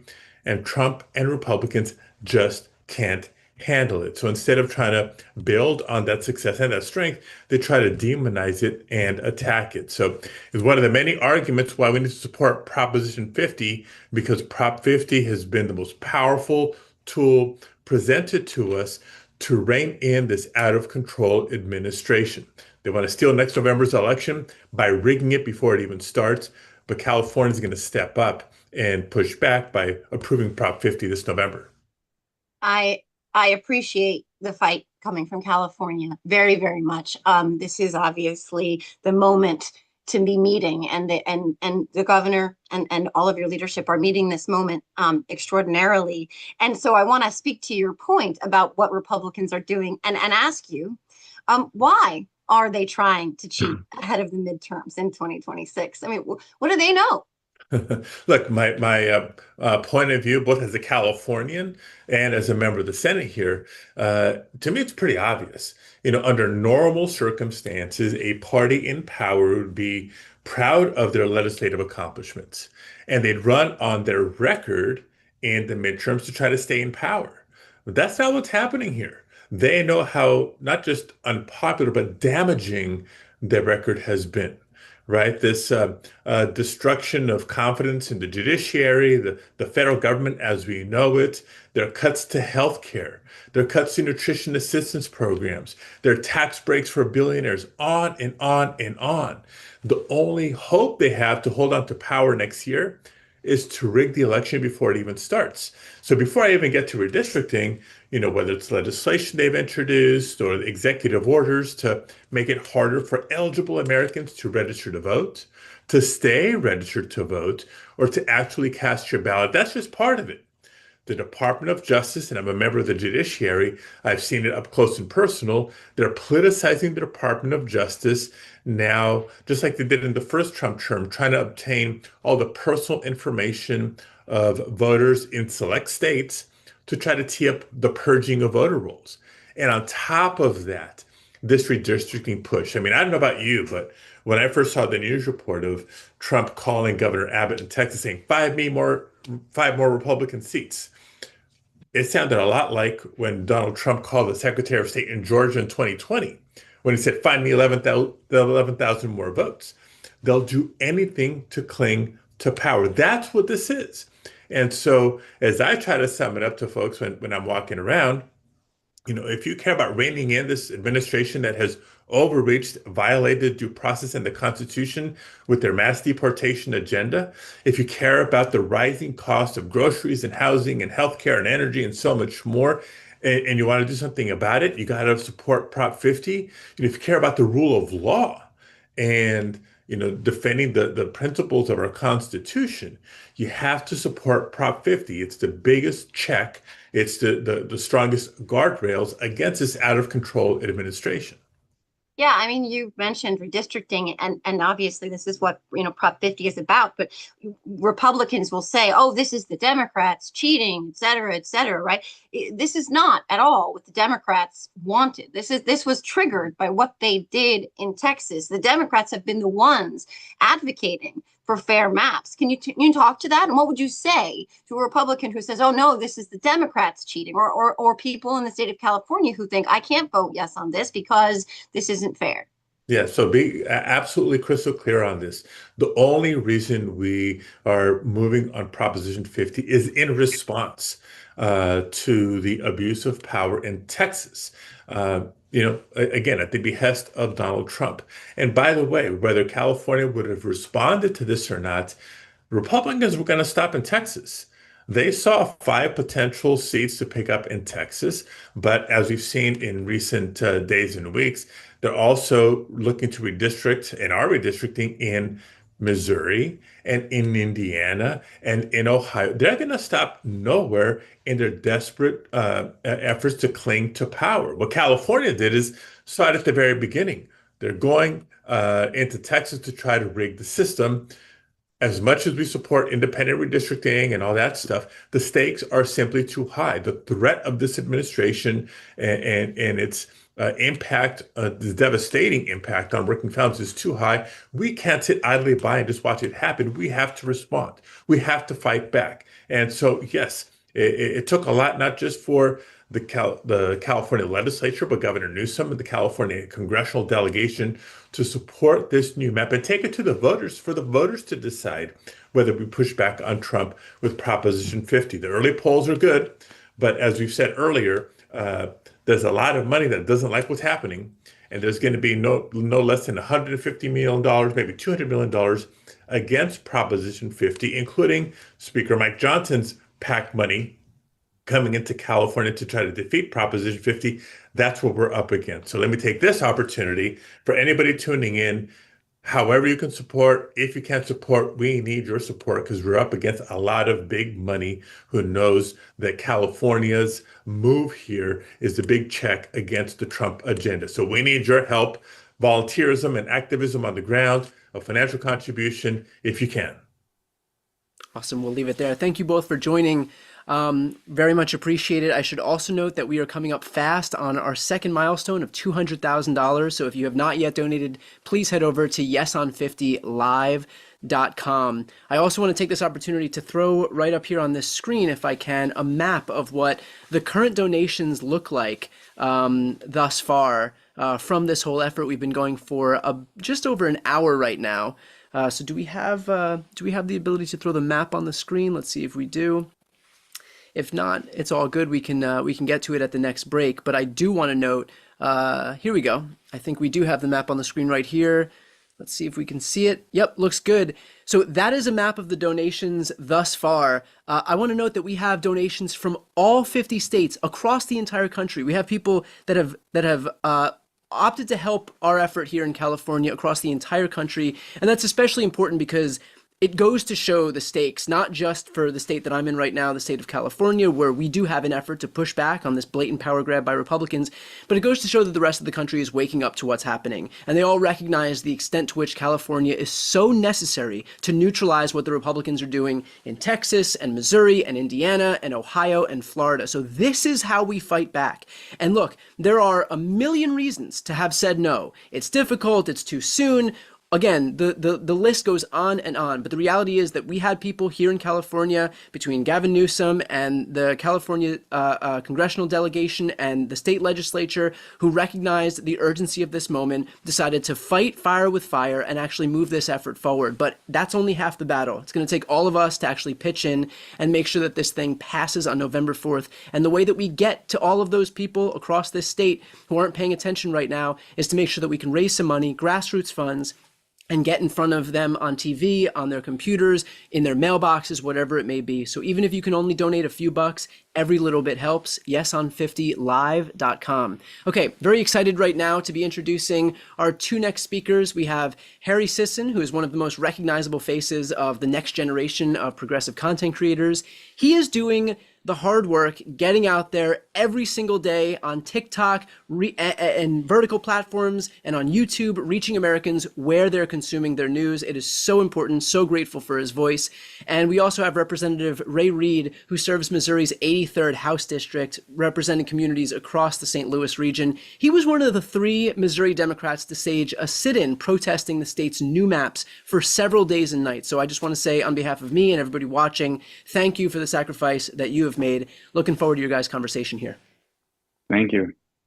Well, Brian, that was such a kind introduction. I will say I take tremendous issue with the assertion that New Jersey has the best pizza, especially when there's this fantastic city across the river called Manhattan. Dollar pizza on every corner, you can't go wrong. But look, the pizza debate can lie. We are here for a very important reason, which is Donald Trump has a tendency to cheat. when he is backed into a corner and a position he put himself in, he will do whatever it takes to cheat. As Senator Alex Padilla correctly said, in 2020, when he lost the election pretty soundly, he called up the Republicans in Georgia and said, find me 11,000 votes. Fast forward to 2025, Donald Trump is calling up Republican states across the country saying, find me a couple of seats. Texas, find me some seats. Help me out. Trump knows his agenda is wildly unpopular. His big, ugly bill is wildly unpopular. He knows it cannot stand on the merits, and so he's trying to cheat the game.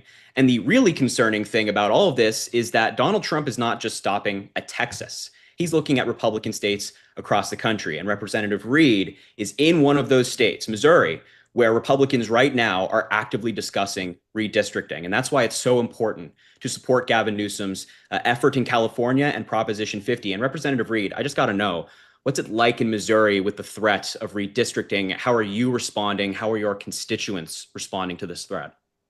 Yeah, we are kind of fired up and ready to go. A few years ago in 2018, Republicans did a similar thing.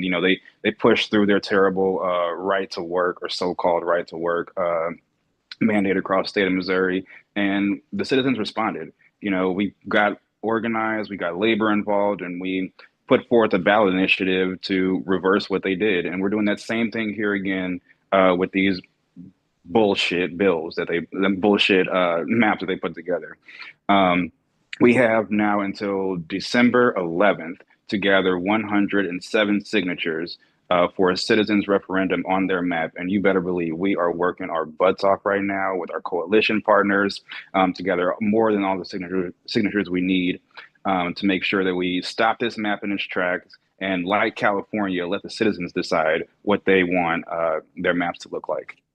And look, that is so fantastic to hear. I think I speak for everybody when I say we greatly appreciate the work you're doing. I'm curious, you're a young guy.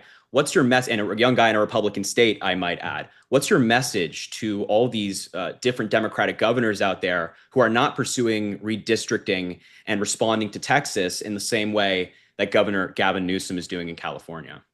Yeah, the time to fight back is right now. We are so grateful for leaders like Governor Gavin Newsom in California, along with the entire California legislature, Speaker Rivas and their entire team there. We're stepping up to the plate when the time's needed. I know our friends to the east of Missouri and Illinois are working on some things. In New York, they're talking about what they can do. The time right now, the time to fight back is right now. And please, whether you're an elected official or just someone who cares deeply about this issue, make sure you are registered to vote.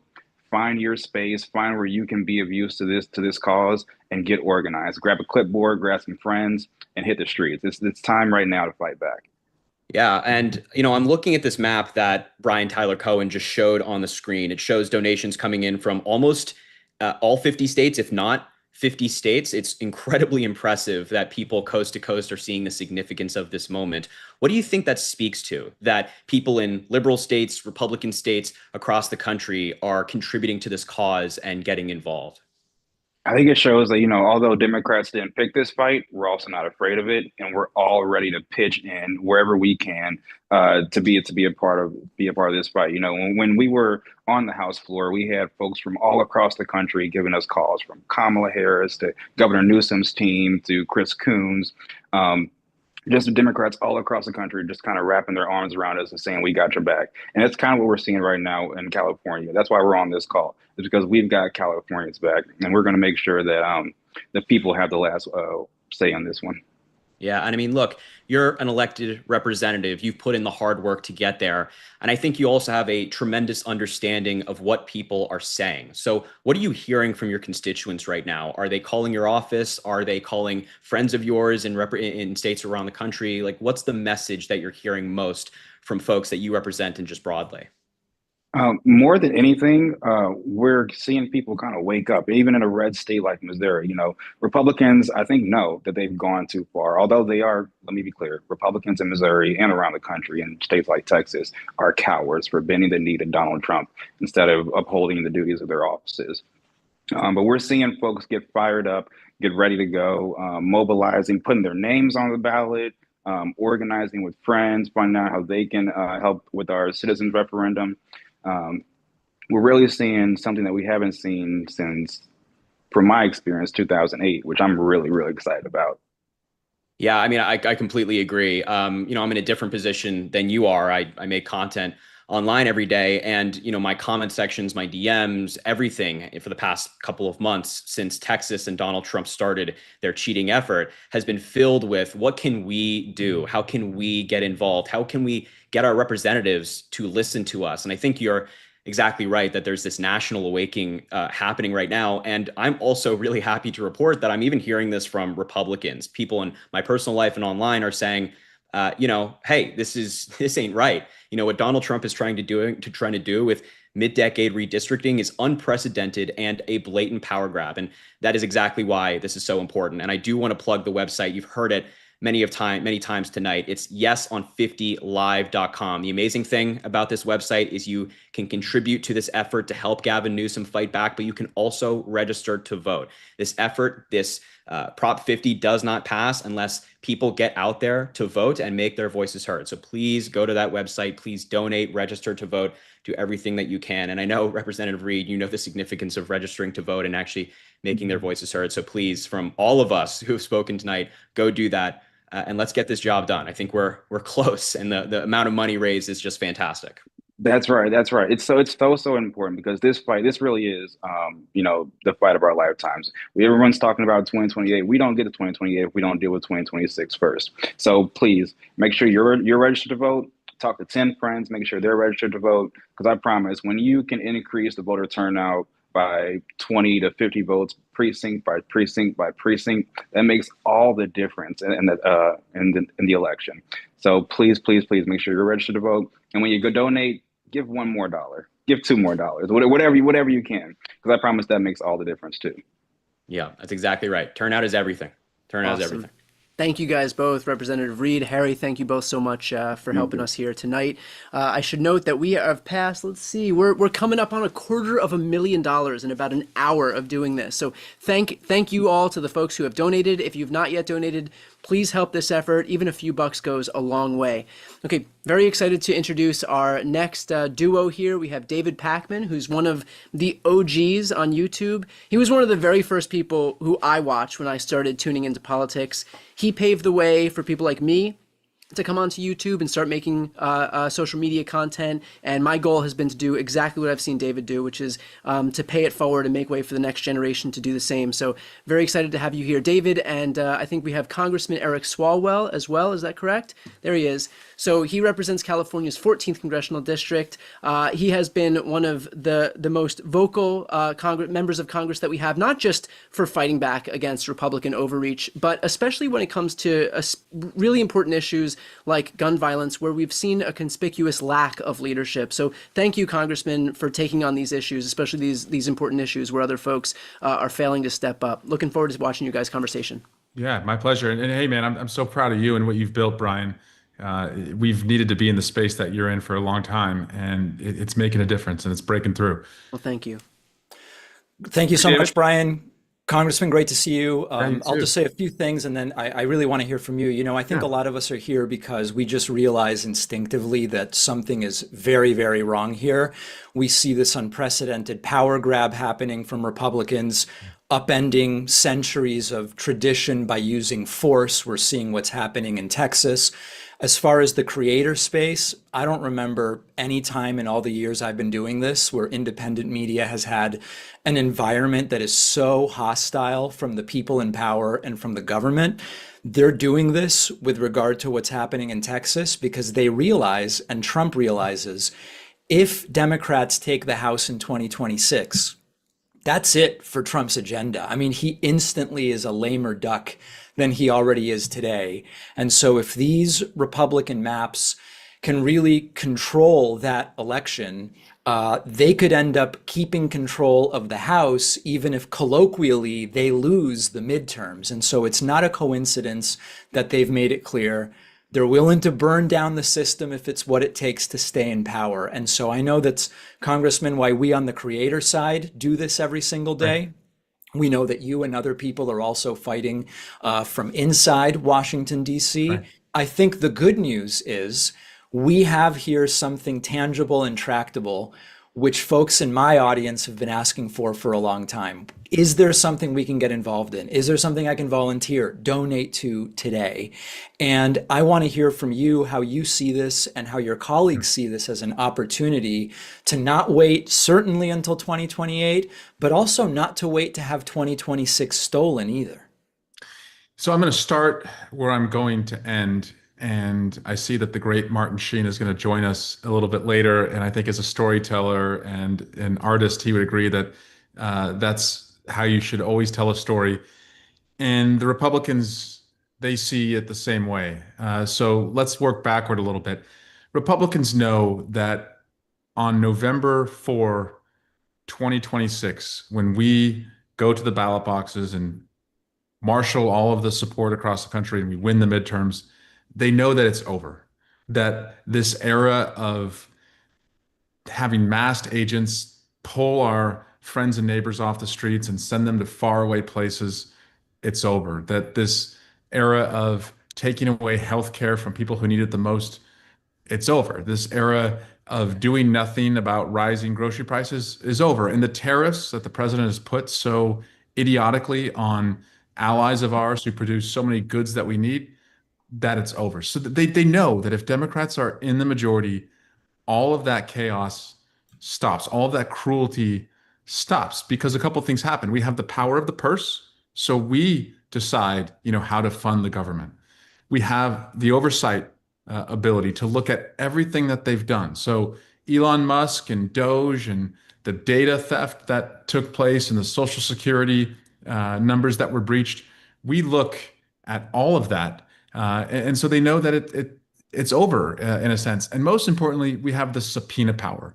And so they will have to immediately shift from, doing and carrying out this cruel agenda of Donald Trump to thinking about 2028. And one last piece of this, David, I want to point out. Our best chance at making sure that there are free and fair elections in 2028, in the next presidential election, is to win the midterms in 26, because it gives us the ability, to have that oversight and make sure that they're not doing everything possible to steal the election. Well, this is where people in the audience come in. Of course, check out yeson50live.com. And if it's a few dollars or a little more than a few dollars, everything is helping to get to this incredible goal that we're pushing for right now. You can also find out how to volunteer for this effort at yeson50live.com.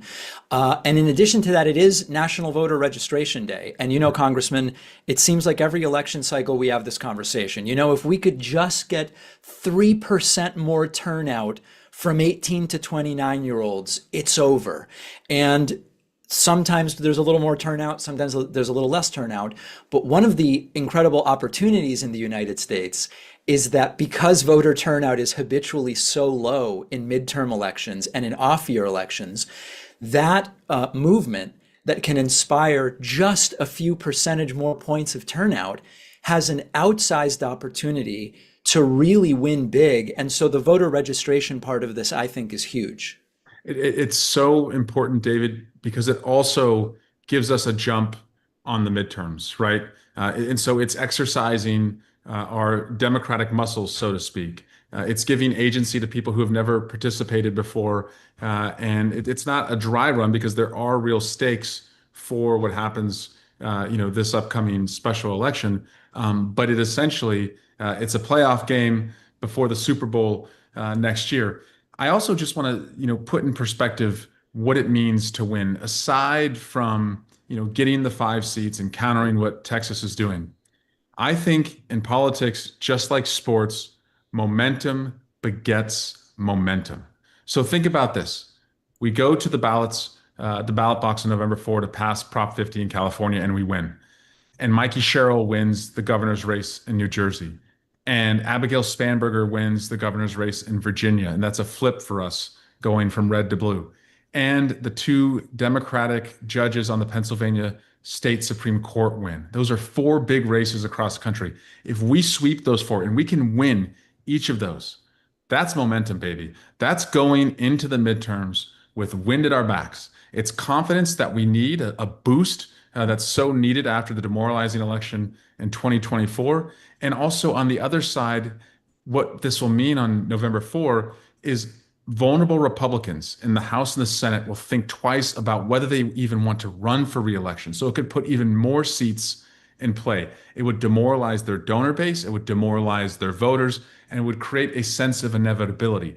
Not that we can take it for granted, we're still going to have to work for it, but psychologically beating them down and making them, question whether they can even hold the midterms, that's what winning on November 4 is all about.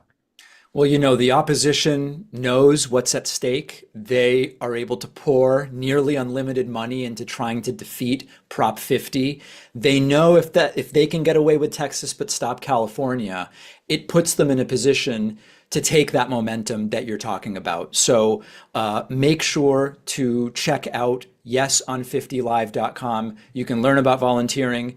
You can donate. You can learn about voter registration. Congressman, great to see you. Great to talk to you. And Brian, thank you so much for organizing. I stand this. between you guys and Martin Sheen, and I'm not going to get in the way of that because I'm so grateful that he and also his co-star Dule Hill is going to be are going to be on next. So thank you to both of them for engaging in this battle. Awesome. David, Congressman, appreciate you being a part of this. And with no further ado, I know that a lot of folks are very excited. So I'm going to introduce our next guest here. We've got Tim Fullerton. Tim helped start this show, I should note first and foremost. So a big shout out to Tim. He also had a practice session, we can say, in launching White Dudes for Harris, helped that gain prominence, and he served many roles in the Obama administration. And importantly, he started the Find Out podcast, which I'm a huge fan of, and we need more folks in independent media, so I'm grateful that Tim and his co-hosts have jumped into this space. And now we've got members of the West Wing cast, Dule Hill and Martin Sheen.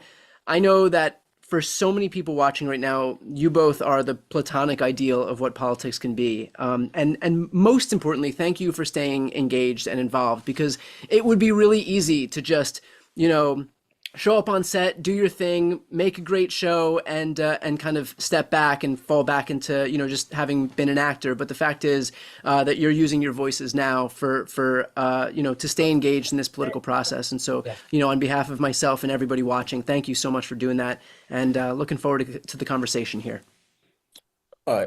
It's my pleasure to be here. I think it's important for all of us to actively stay involved in any way that we can.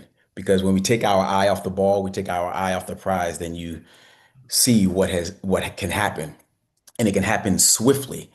When I saw the results of the election last year, I knew that there would be challenges. I knew that there would be an assault on our liberties, but I could not fathom what I'm seeing now. It really breaks my heart when I see our loss of humanity. I see how we are going to the extremes, and we are lacking the ability to find common ground. I mean, we are 1 year in, and these are trying times. And the only way that I feel that we can even have some type of backstop to this onslaught that is happening is by winning in the midterms. And I truly believe, I'll say to myself often, and I say to others, that democracy works when we, the people, work it. That's how democracy stays alive. And the only way that the best way for us to fight this battle for the soul of our nation, for the character of who we are, is at the ballot box. That's what we have to do. And I truly believe that all things being equal, if we were given the opportunity to freely vote the way we have, then it would be a no-brainer that the Democrats would win. There would be balance put back into the system. And that would be that. But I do believe that also that these extremist politicians are very aware that they cannot win the battle on their merits. They cannot win re-election on their merits. So the same people who a few years ago were crying about a stolen election and supported people who really, acted in a way that was not supportive of our democracy are now actually trying to steal an election. They're not even doing it in the shadows. They're being very overt about what they are doing. But what really, I guess, affects me is that they're taking away the voice of the people. It's one thing if you were going to do this redistricting plan and you were going to bring it to the citizens, That's how democracy works. Let people talk about it. If you were doing it that way and then the people voted for that, I would have nothing to say.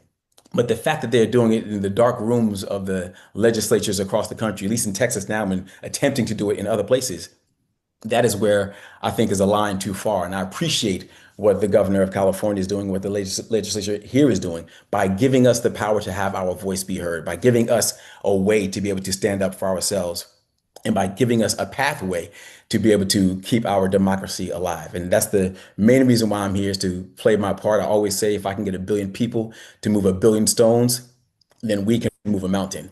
And I think in this situation, if we can get people to get involved, to get engaged, to support Yes on 50 here in California, and to use their voice across the nation, I believe the Democrats will get back the House. And at that point, we can put some type of balance back into the system, because we've seen what happens when there's imbalance.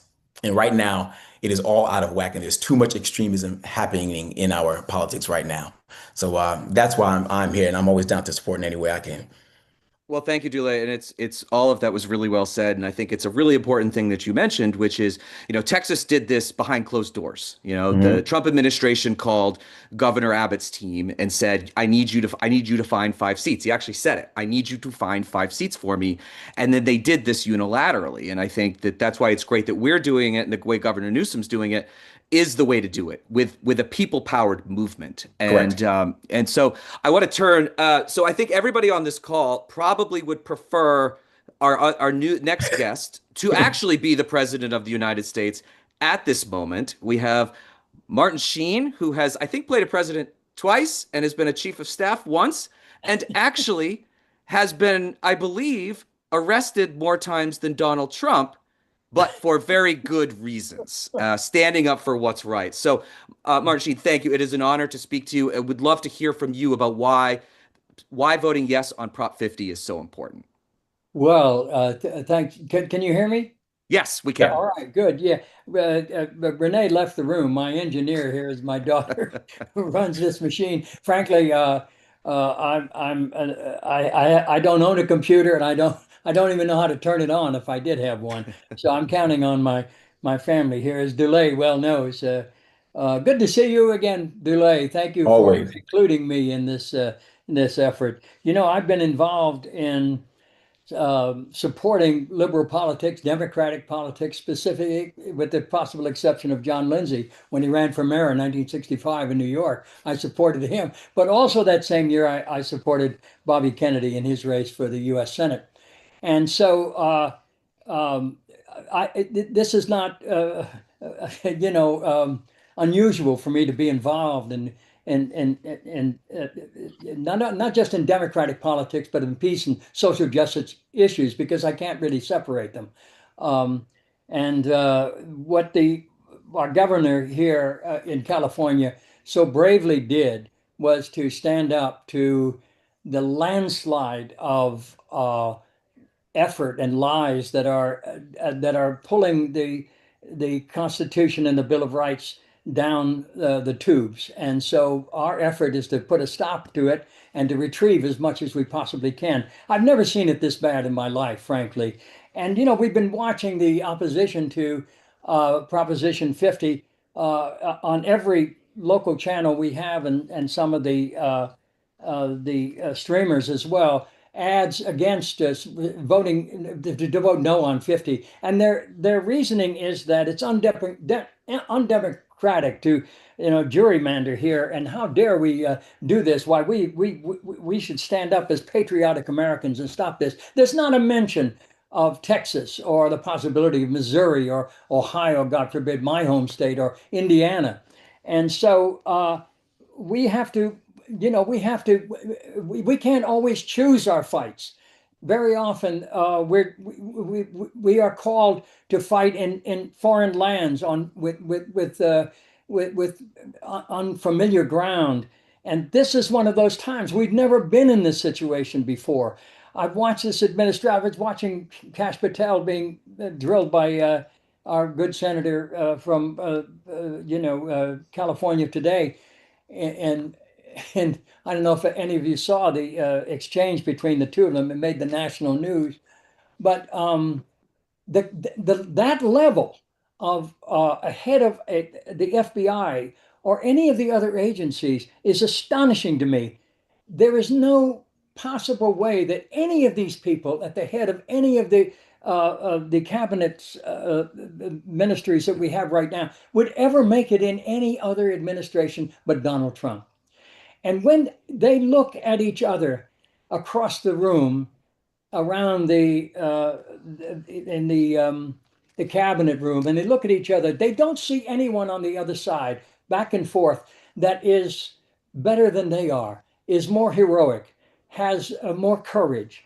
They, in a real sense, I suspect they despise each other because there isn't anyone on the other side that is better than they are. And they are looking at the worst reflection of themselves. And they are reflecting the policy that we're seeing and that DeLay referred to about the scandalous masked bandits grabbing people off our streets in public and disappearing people. And so often when people are at least in normal times, if you want to call it normal, when people were deported, they usually went back to the country they came from. Now they're being sent.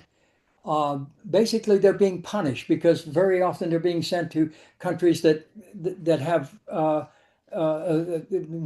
they're foreign to them. They don't have the same language, the same culture, and they are thousands and thousands of miles away from their true home. So, and this has become normal. We are what we're seeing. We saw that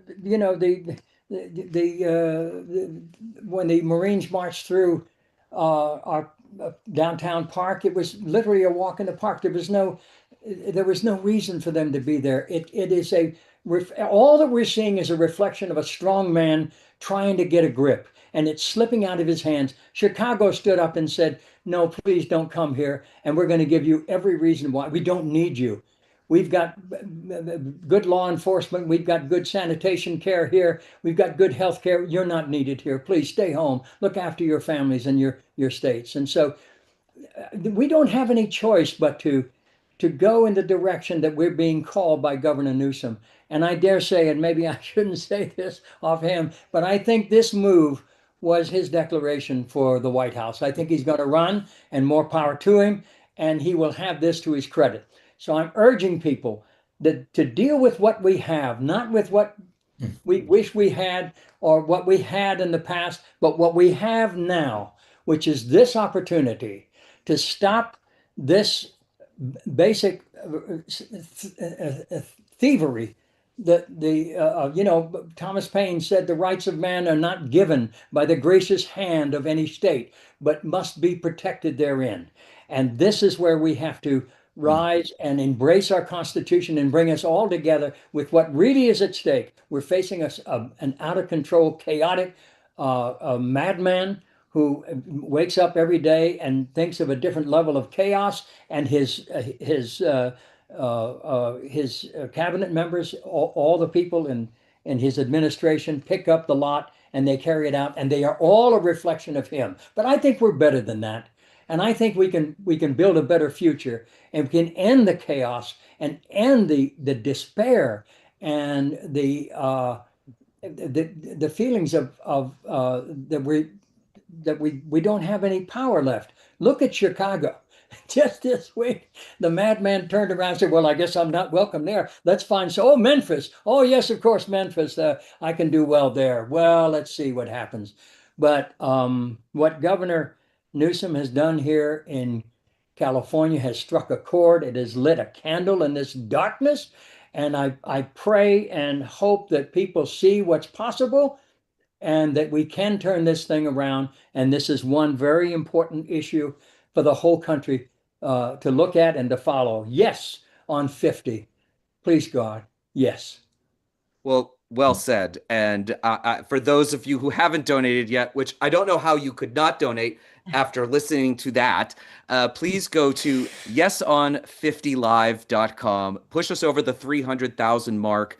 All of this money is coming from individuals giving $5, $10, $15, $20. And we are fighting against people who are writing $250,000 checks, $1 million checks. We are going to win this. And I think before we go, I just want to ask one more question for both of you is, you gave us a little bit of hope there. And, I think the West Wing show was something that I watched in high school and then ended up going into politics and worked in the Obama administration and things like that.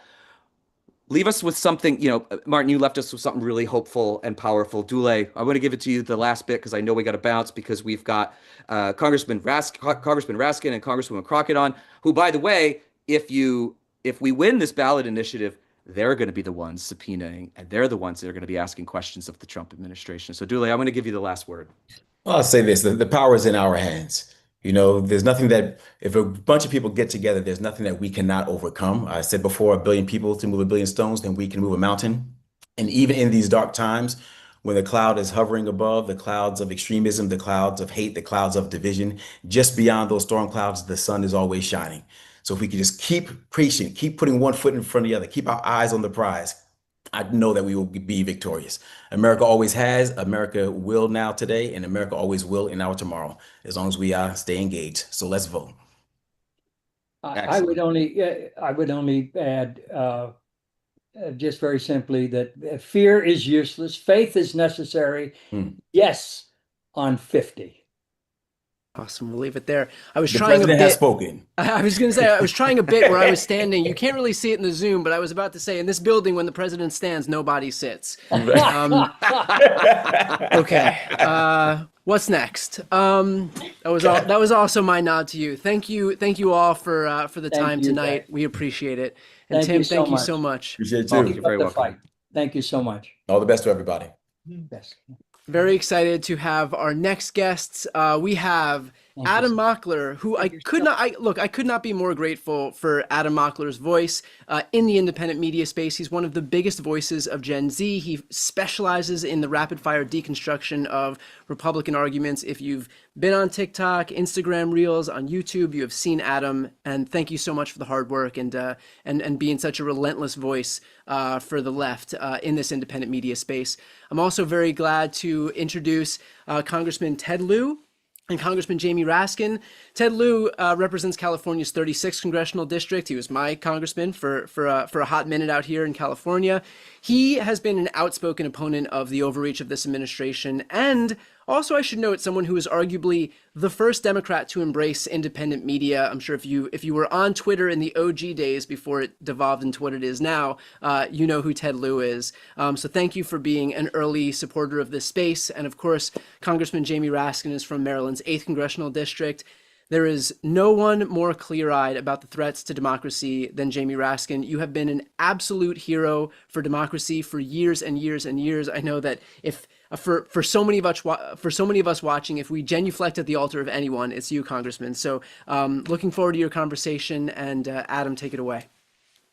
Thank you for the kind words, Brian. I really want to pass it over to you guys because you guys will have unique takes on this, but from a really high level, a lot of the conversations I have with Republicans on this turn into this tit for tat on which party gerrymandered more, but it's not that. It's a lot simpler. Never in the history of the United States has a president requested for a governor to enact a mid-cycle redistricting with the intent of rigging the midterms in their favor. This is in between two census cycles, and this was intentionally done by Governor Abbott so that Donald Trump could win the midterms. Now, what Governor Newsom is doing is three things. It's proportional to what Texas is doing, it's temporary, and it's democratic. It's going up for a vote, and that's exactly why we're doing this today, so that you guys can help us spread awareness, help us raise more money.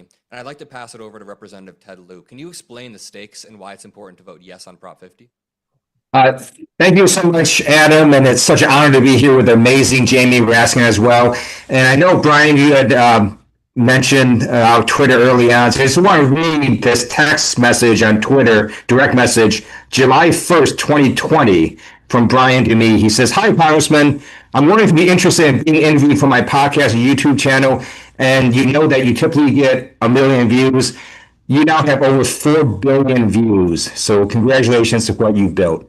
Now, Adam, to answer your question, it is so important, first of all, to support Prop 50, because not only do we fight back against Texas, we do better. Texas created 5 leading Republican seats. California responds, and we create 5 leading Republican seats in this map. But there's also an additional 5 districts that are really pretty tough for incumbents. They're known as frontline districts. we strengthen all of them. So this is essentially a map that affects 10 districts. So it actually isn't proportional. It is better. We are fighting back in a better way. And it's also better in the sense that this is the most democratic redistricting ever because literally the voters are going to be putting the map in. Representative Raskin, can you build on that? Yes, indeed. Thank you for having me, Adam. Hello to my buddy Brian Tyler Cohen. Hey, the praise comes right back at you guys for what California is doing here. The whole country is looking up to you right now because of what you're doing, showing exactly how to fight back against this extreme, Hunger Games style gerrymander that they've imposed on us in Texas. Ted gives us some reason to be hopeful that we're not only fighting back, we're fighting back in a more nimble and agile way. But let me just say 2 points. One, Adam, relates to what you began with. Some people are saying, well, two wrongs don't make a right. And I just don't know whether we should just gerrymander just because they did it. We should rise above it. Okay, now look. I want everybody to be 1,000% clear about this. We have been trying to abolish partisan gerrymandering in Congress for more than a decade. Look at the For the People Act. The very first plank is to delete partisan gerrymandering all across the country and to impose nonpartisan redistricting commissions in every state. And you know who opposed it? Every Republican. And you know who voted for it? Every Democrat. We've been trying to get America out of this nightmare where the politicians choose the voters before the voters choose the politician for many, many years. But the Republicans thrive on the most anti-democratic mechanisms, whether we're talking about voter suppression tactics, gerrymandering, right-wing judicial activism, manipulation of the Electoral College, insurrections and coups, you name it. Okay, so we tried to get out of it. They said no. Then, as you said, Adam, they took us from this every 10-year brutal rugby game, which is partisan redistricting and gerrymandering, again, which is more to their advantage than ours because they control today, it's either 27 or 28 state legislatures in their entirety, and we have, I think, 13 or 14. So they can get a lot more out of it, which is why they're wed to it, but we were conditioned to doing it, okay, every 10 years. Now they're saying we're going to do it every 2 years. We're going to do it in the middle of the decade. Just so, as Donald Trump says, we can squeeze 5 more seats out of Texas. Those are our colleagues he's talking about, right? That's like Greg Casar, the head of the Progressive Caucus. That's, Lloyd Doggett, who's a great progressive from Texas who served for several decades, Vicente Gonzalez, Henry Cuellar, Al Green. They're targeting specific people. And you know what? They've already, since Texas, done it in Missouri and Kansas. They went, the other day, they called a special session to eliminate one of our colleagues, the great Congressman Cleaver from Kansas City. And then they're calling one up in Kansas. To go after Sharice Davids. So they are absolutely dead set on doing this. Now, some people think, well, the moral thing, the principled thing is to just let them do it, and we'll stick to the fair redistricting we've got in California or whatever. Nonsense. There's nothing moral, ethical, or principled about laying down and letting authoritarians roll all over us so they can gerrymander our elections and control our government in perpetuity. On the contrary, every principle of political morality demands that we do whatever we can to fight within the existing rules that they have set up in order to win. And we're going to win next year. We're going to do it. And I just want to say one more thing about California, because our oldest daughter is now living out in California, and I'd like to come out and visit my friends out there. And I woke up one morning, I realized I just woke up in a state that has I think it's 41 million or 42 million people. Okay. And I looked it up. There are 20 states, the 20 smallest states have less population than California. So you wake up in California, you've got 2 U.S. senators, 2 fine U.S. senators, but people waking up in all of those other states, Nebraska, Rhode Island, Iowa, South Dakota, Kansas, all those states together have 40 U.S. senators with less population than California. They have 38 more senators than you. So there's already a major structural imbalance that's built into the fabric of the Constitution. But I want to salute the people of California who have found a way to have profound importance and significance in the congressional elections in 2026, just by fighting back against all of the tyrants and authoritarians who think that they can steal elections from us. I yield back to you, Adam. Some great points, Representative Braskin. Amazing points. If you want to help us fight back, go to yeson50live.com. And one of the most crucial points you made there is that when Democrats were in power, we tried two times to ban gerrymandering nationwide. Republicans blocked it. Then when they got into power, they decided to enact the most aggressive, the most radical redistricting we've ever seen, where they splice up Target with such surgical precision that it wins Donald Trump the midterms. They want to rig it, hypothetically, but if you go to yesonlive50.com, yeson50live.com, you can donate. Representative Liu, can I ask you one final question here? One of the reasons why I think people are really getting behind this movement is not only using the mechanisms we have to fight back against Trump's authoritarianism, but also just being assertive as Democrats and fighting back after it feels like the past decade, Trump has over and over gotten one over on us. What do you think about Democrats being more aggressive, going out there and really fighting back? You actually should, and Prop 50 gives us that chance to do so. This is not something that's next year or 3 years from now. This is literally in less than 2 months, and you can affect what's going to happen in the Trump administration in less than 2 months simply by donating to yeson50live.com. You can also do phone banking. You can go walk door to door, but you can take action right now to fight back against authoritarianism that we're seeing with the Trump administration. And I, do want to end on some words of hope. I watched the last panel ending on some words of hope. So when I served active duty in the U.S. Air Force, I was at Maxwell Air Force Base in Montgomery, Alabama. There's a beautiful Rosa Parks museum there. And I encourage all of you to visit if you ever go to Montgomery. And I've now gone there twice, the last time with the late, amazing John Lewis. And I remember finishing the tour of the museum and thinking, Rosa Parks would not have been surprised by the Trump administration or President Trump. She experienced far worse in her lifetime, but she never could have imagined Barack Obama winning the presidency twice. She never could have imagined Vice President Kamala Harris, and she never could have imagined where we're going to go next year, which is Speaker Hakeem Jeffries. And that happens if you support yesonprop50live.com. Thank you very much, representatives. Awesome. Thank you all so much. Appreciate everybody being here. And I should note we are just minutes away from passing $300,000 in this Yes on 50 campaign. A quick note for those who are just tuning in right now.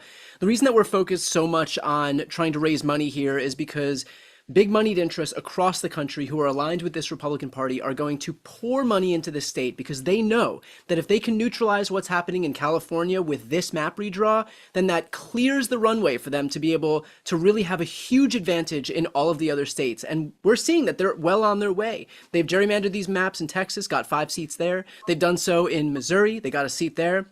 They're on their way to doing it in Ohio and Indiana and Florida, and that's just the beginning. There is nothing stopping them from taking an especially aggressive and forward-leaning posture with trying to add as many seats as they possibly can, all in an effort to answer the clarion call set forth by Trump. So this is the whole ballgame right here, what's happening in California. But our job, knowing that we now have the great fortune of being able to vote on this thing on November 4th, is to let everybody in the state know what's happening, know what's at stake. And that starts with raising as much money as we can, grassroots donations, even if it's $1, $5, $10, whatever you can afford, so that we can get in front of as many Californians as possible. That means get on their TV screens, get on their computer screens, get on their phone screens, and get in their mailboxes. But it costs money to do so. And so very grateful for the people who are watching right now, the people who are tuned into politics. But now comes the point where we have to all pitch in so that we can reach the people who aren't paying attention, who may not be focused on politics on a daily basis. And while that sounds great for their mental health, the reality is that we need everybody's buy-in here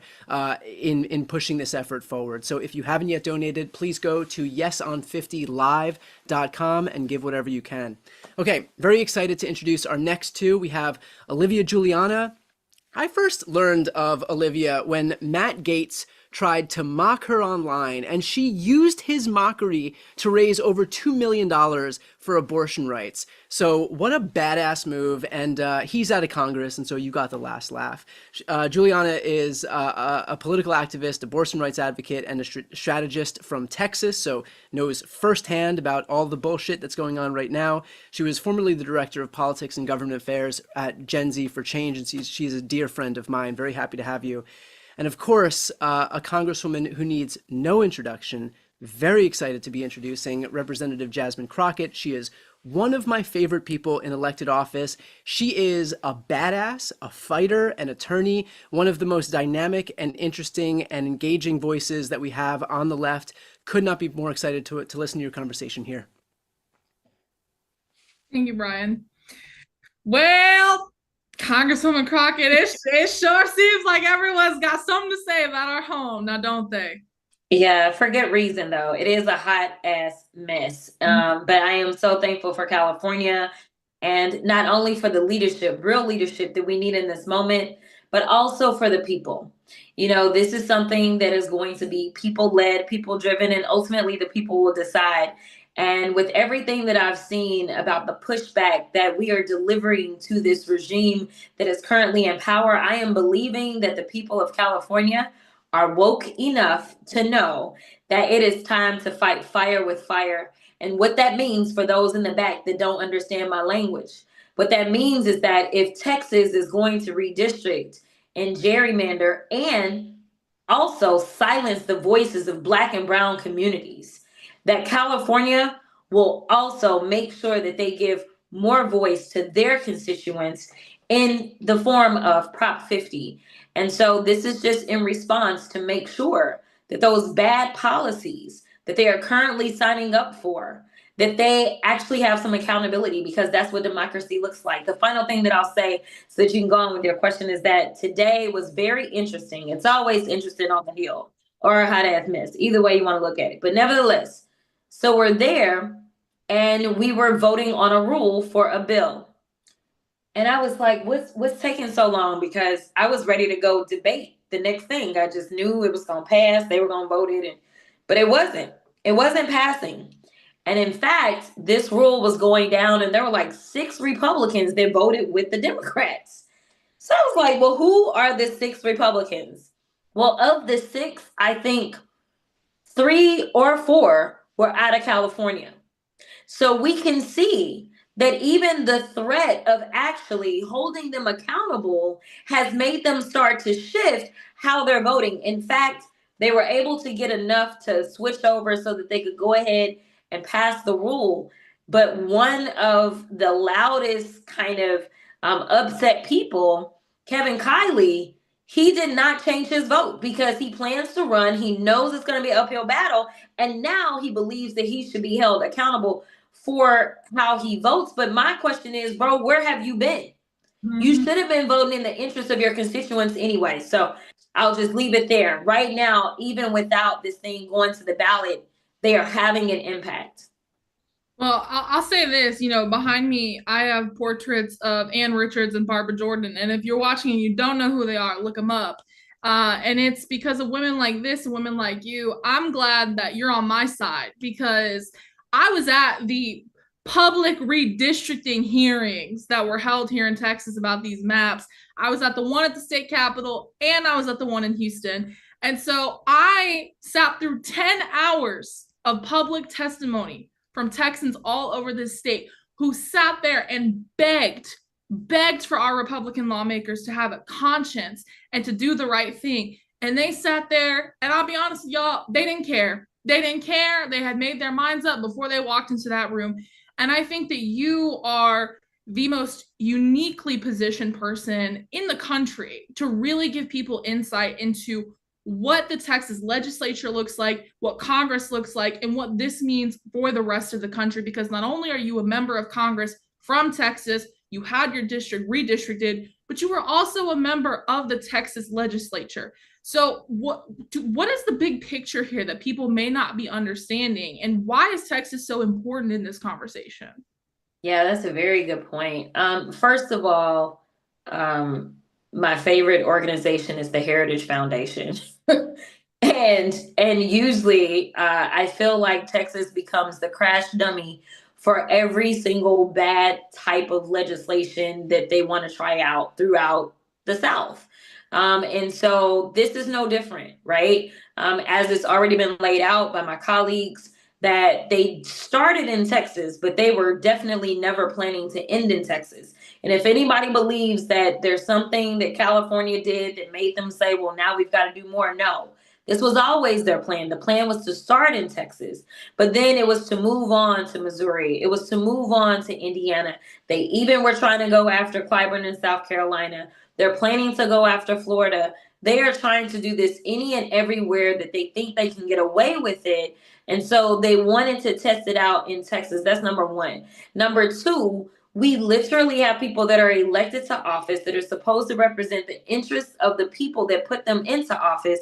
And as we both sat through hearings, because I attended more than one hearing myself, you know, it was interesting to have Representative Vasut, who was leading those field hearings and leading the redistricting, my classmate to the Texas House, pretend that he had no recollection of anything that took place in 2021.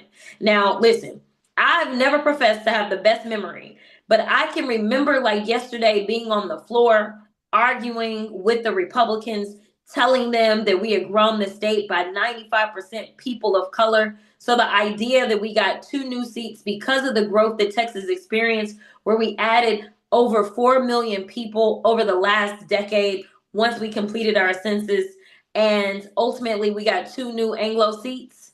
That's that Republican math. That is that Republican math, right? These were Anglo majority seats that they ended up creating.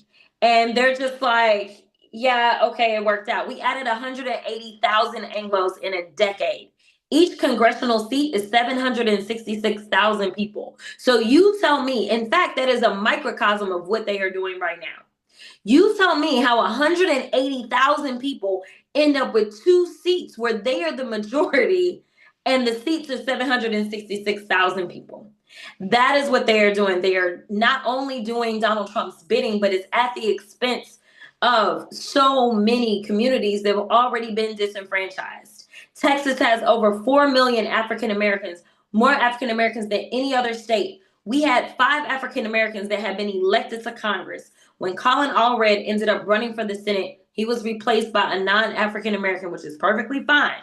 We then ended up down to 4 African Americans, okay? Now what they're saying is we're going to cut that into 2. You'll only have an opportunity to elect Al Green or whoever wins the 18th. And really what they're trying to do is set it up to where it's most likely me or Mark Vesey in the Dallas area.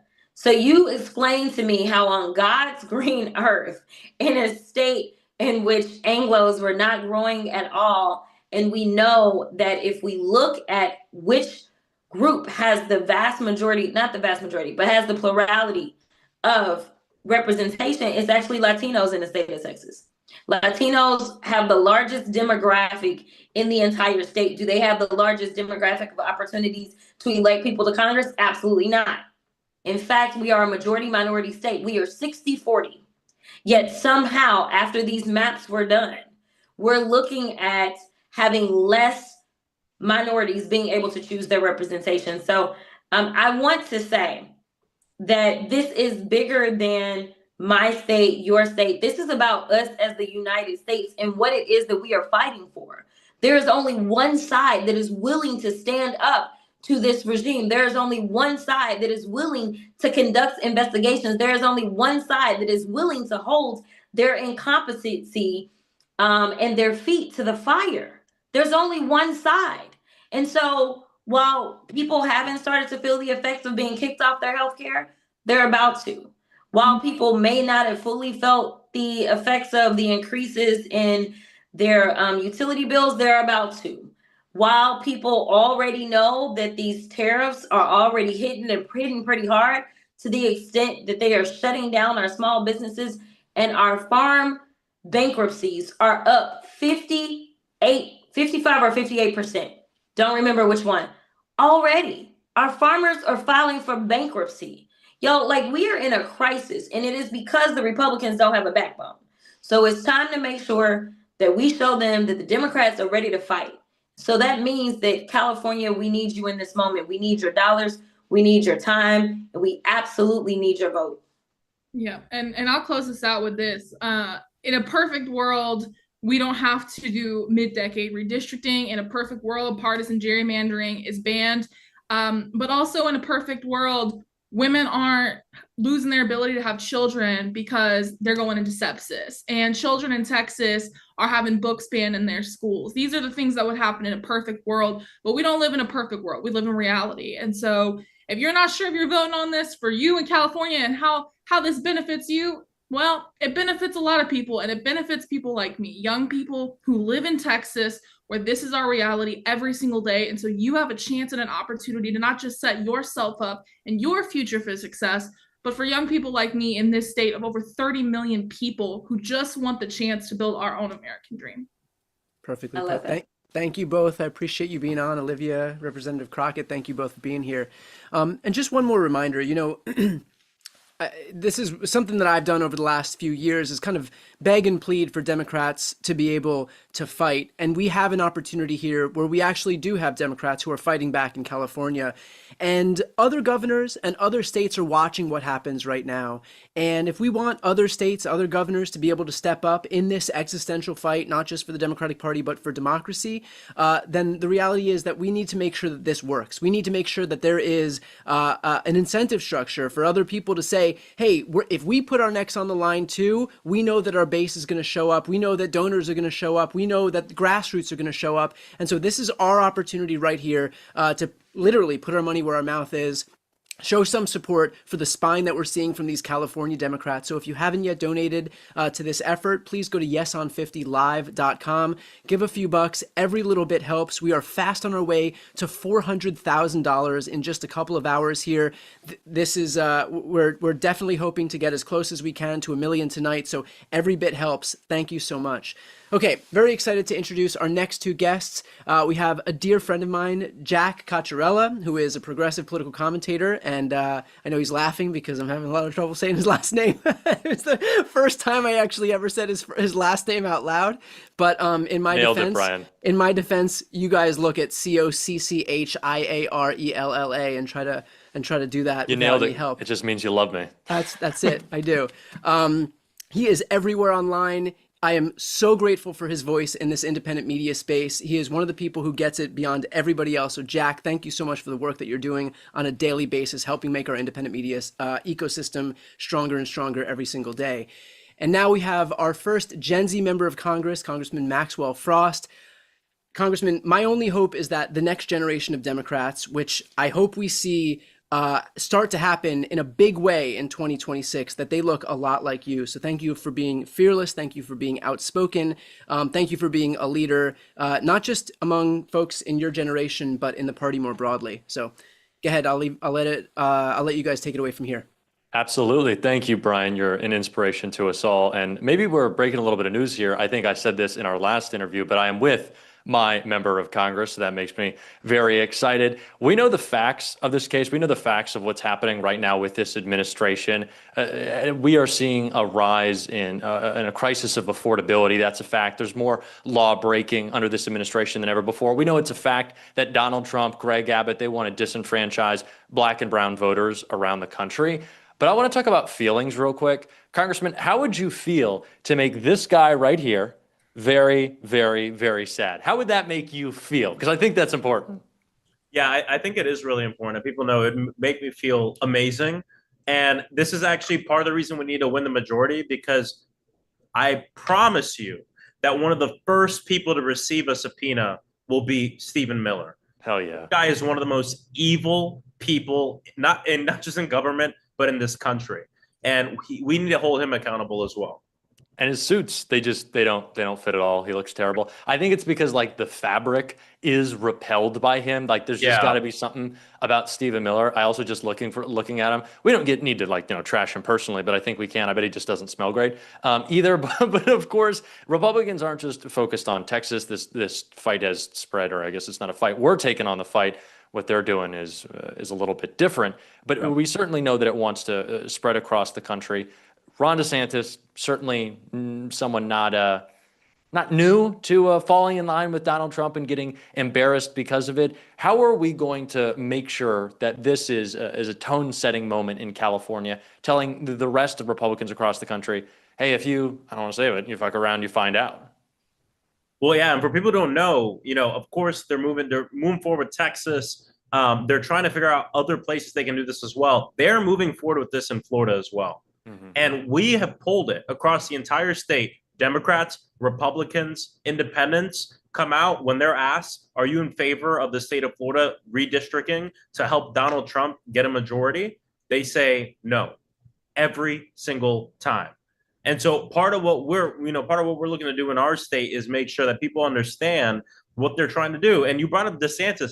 A lot of people don't know this. DeSantis and Trump hate each other. Donald Trump hates Ron DeSantis. And what Ron DeSantis is trying to do is he's about to not be the governor of Florida anymore next year. He's going to have 2 years where he's not an elected official, but he really wants to run for president. And he knows he can't win that Republican primary without Donald Trump's help. So he has turned into Donald Trump's lapdog that Donald Trump actually hates. And he wants to do everything he can to be in the news, to get a news cycle, to lick the boot of Donald Trump, to try to earn some of that support so he's not completely irrelevant. And that's why we've seen all these things from redistricting, even the Everglades detention facility, the internment camp, Alligator Alcatraz, all this stuff he's doing because the dude wants to run for president. He has no juice. Nobody likes him, even in his own party. He does not have the sauce. Have you heard his voice? Have you seen his boots? And so this is what's going on in the state of Florida. I want to make sure people know. Jasmine brought it up. I always tell these people, Project 2025, all this stuff everyone's seeing now, that's Florida 2020. Okay. This stuff that they're trying across this country, they've been doing in the South for a long time. They passed the big, beautiful bill for billionaires, the largest transfer of wealth from the working class to billionaires, the rich getting richer, the poor getting poorer, working class getting poorer as well. They know they can't win the election because people are pissed off about it. In fact, Donald Trump sent his top people to Capitol Hill to tell the Republican Party, hey, you got to stop calling it the Big Beautiful Bill Act because it's so unpopular. We got to rebrand it. Bro, you named it the Big Beautiful Bill Act. You have the word beautiful in there. The facts of the matter are so bad that people don't like it, even your own party. And now they're trying to figure out how to change it. It's so unpopular. They know they're going to lose. And so they want to cheat. They want to cheat because they don't want to lose. And that's what's going on right now. Yeah, they're terrified. And they're also terrified because they know that we do have a bit of hope. And of course, the momentum is mounting. I want to talk about not just what we'll do when we do, in fact, win the House back, but the successes that you've already had. You brought up what Stephen Miller and all the rest of those goons like to call Alligator Alcatraz. Of course, you made a big move there that I want you to talk about, and maybe we keep it open or reopen it for Stephen Miller, I don't know, in a couple of years. But can you talk about how we're still winning right now and what that means for when we actually do have the House back? Well, something that I always told organizers when I was on the front lines of Black Lives Matter, and that I think about a lot now as a member of Congress that doesn't have all the seats we want, is when you don't have all the power you want, you use all the power you got. And one of the most important things we can do right now as elected officials is use our powers of oversight, especially as it relates to this, what I would say is a campaign of terrorism on our communities, of going in and kidnapping people and human trafficking them to other countries and other states. And when this facility was open, not just myself, but many other representatives across the state of Florida pulled up and said, we want to go in to see what's going on. And we didn't just do that. We coordinated with a lot of the people engaged in lawsuits. And we were able to find out, what information do you need from the inside? What can we get? We went in there and we got it. I went a second time and spoke with people who were being detained there and got even more information. Many of us did declarations. Some of us served as witnesses in the federal case. And many of you saw that we got that place shut down. A judge came out about a week ago and reversed that. It's going to be back and forth in court. But as of right now, that facility is not operating because of the work of the organizations that filed the lawsuit, but because elected officials said, you know what? We have privilege, we're at positions of power. How can we use that to support organizers? How can we use it to support this lawsuit to shut the place down? DeSantis is opening up another one in North Florida. And guess what? I'll be pulling up to that one as well. We got to do everything we can in this moment with what we got. And I'm really proud of that, what we did with Alligator Alcatraz, because I think it shows what happens when elected officials work with organizers, work with the people on the ground. We're not going to win 100% of the time, but sometimes we will win. And it feels good to win. And like it's going to feel good on election day at the end of this year when California passes this. Absolutely it is. And if you want to make sure that that happens, go to yeson50, the number 50live.com, yeson50live. And I want this segment, Maxwell, you and I, to have raised the most. I don't know if that's Brian's going to tell me those numbers later, but I'm going to make the point of saying this is the person that you can really upset. That is our vice president. If you go and donate, I'm going to show it to you again. Jump scare right here. Show it again. But this Everyone is the take guy. a look at that. Take a look at that face. Yeah. Do The you want higher that number face you to donate, the more you don't like him. Exactly. I need y'all, and we'll do it one more time. This guy right here. Are right you serious? there. Oh my God. Please, yeson50live.com. Turn out and fight, people. Awesome. Thank you both. I should note that worked because we just passed $400,000. So thank you for Only showing... good thing Stephen Miller ever did is help us raise money. Thank you for showing his ugly ass face. We appreciate it. And thank you to everybody who's donated. For those who haven't yet donated, this is the whole ballgame here. We've been begging for Democrats to fight. This is what it looks like for Democrats to fight. They've done their part. We've got this thing on the ballot on November 4th. Now it's just a matter of making sure that we can raise enough money, grassroots, so that people all across this state know what's on the ballot, know what the stakes are in this upcoming election. So if you haven't yet donated and you have a few bucks, donate here instead of going and getting a coffee somewhere. 5, 10, 15 bucks. It makes a huge difference. And you can add your own name to the throngs of people who've already donated. We are fast approaching $500,000 in just a couple of hours tonight. And if you really hate that guy, if you really hate Stephen Miller and JD Vance, then your way to show that right now is to go to yeson50live.com. All right, Jack and Congressman Frost, thank you so much for being here tonight. We appreciate it. Okay. Very excited to bring up our next two guests. We have a dear friend of mine, Elizabeth Booker Houston. She is a lawyer, a public health official, stand-up comedian, political commentator. She gained national attention for legal analysis, blending legal analysis with satire, and her viral rebuke of conservative pundit Ann Coulter at the Democratic National Convention. Anybody who can do that is A-OK in my book. EBH is a badass, and we are so lucky to have her voice as part of this movement on the left. And she's joined by the leader of the Democrats in the House, Hakeem Jeffries. Thank you for first and foremost embracing the independent media space. I know that it's been especially important. I know the Democratic Party is oftentimes like a cruise ship, not exactly the easiest boat to turn, but your embrace of this space has made all the difference. So very much appreciate that, and looking forward to your conversation here. Thank you, Brian. Thank you so much, Brian. Well, hello, House Democratic Leader Hakeem Jeffries. How are you doing this evening? Good, Elizabeth. Great to be with you. It's nice to talk with you too. And this is not the first time we've interacted. As a lot of folks know, I also wear a hat as one of the Congressional Black Caucus creators. So I'm always excited to talk to our amazing CBC members, and especially when it comes to an issue like this. And so, folks, I'm just going to go ahead and put it at the top before we start into the interview. Yes, on 50live.com to donate. So if you are liking this conversation, I want you to go over there and donate. Remember that the Republican Party is strange, so drop us some change. If you want to make Trump holla, go give us $1. That's what you need to do. Okay, so let's get into this conversation. I want to talk about what's going on with gerrymandering in all of the states and why it's extremely important to tackle this issue and why California is so important. So I know that Missouri State Representative Ray Reid was on earlier tonight on the live, and I covered a lot of what was going on in the Missouri House, where they were trying to do a sit-in to stop the gerrymandering there. And so it's not just Texas. It's not just Missouri. We see that this is an issue that Republicans are spreading everywhere to steal seats. Leader Jeffries, tell me, what are your thoughts about this? Well, this is an all hands on deck effort. I'm so thankful for the leadership of the California congressional delegation, Governor Newsom, the legislative leaders, members of the California legislature, the people of the great state of California for rising up to respond. What we're in the midst of right now is an unprecedented effort by Donald Trump and the extremists to gerrymander congressional maps all across the country as part of their effort to rig the midterm elections. Why are they doing it? Because they know that if the votes go to the people in a free and fair election, they're done. They're finished. They're cooked. The majority is gone.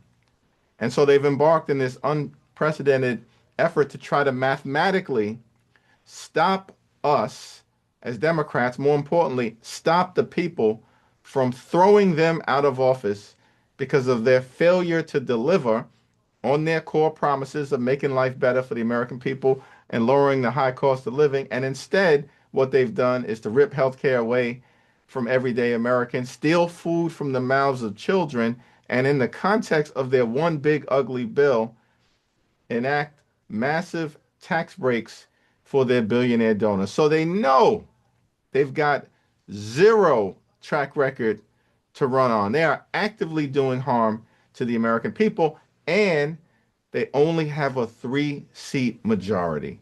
That's all they have. And that's why they're trying to steal these extra seats. That's why they're trying to pull them up. And so we know what's going on with Prop 50 here in California is to basically counteract what was going on in Texas. And I did have the opportunity to be on the ground in Texas, in Austin, and covering what was going on with the redistricting there to snatch up 5 seats. And so we see that Governor Gavin Newsom is trying to counteract that by taking away 5 Republican seats in California. And I don't consider that cheating. I consider that trying to even the scales, because the Republicans started by cheating. They started by trying to steal. And so now we see that the Democratic Party is trying to bring that balance back and properly represent the people. Because as you said, Leader Jeffries, things haven't gotten cheaper. They said that life was going to get cheaper. They said that they cared about children. They were the pro-life party. But as you pointed out, they've cut health care. They have cut SNAP benefits for children.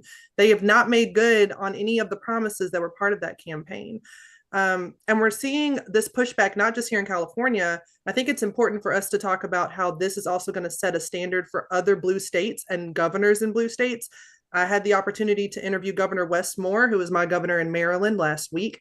And he said he is ready to redistrict and get rid of the 1 Republican congressional seat that we have here in Maryland. How important is Prop 50 right now, not just for California, but for setting the stage for other governors like Wes Moore and other states who are trying to push back and fight back? It's a great question. We are in a more is more environment, and one thing builds upon the next. And so we started in Texas, and I'm thankful for the Texas Dems in the state house who had the courage to break quorum.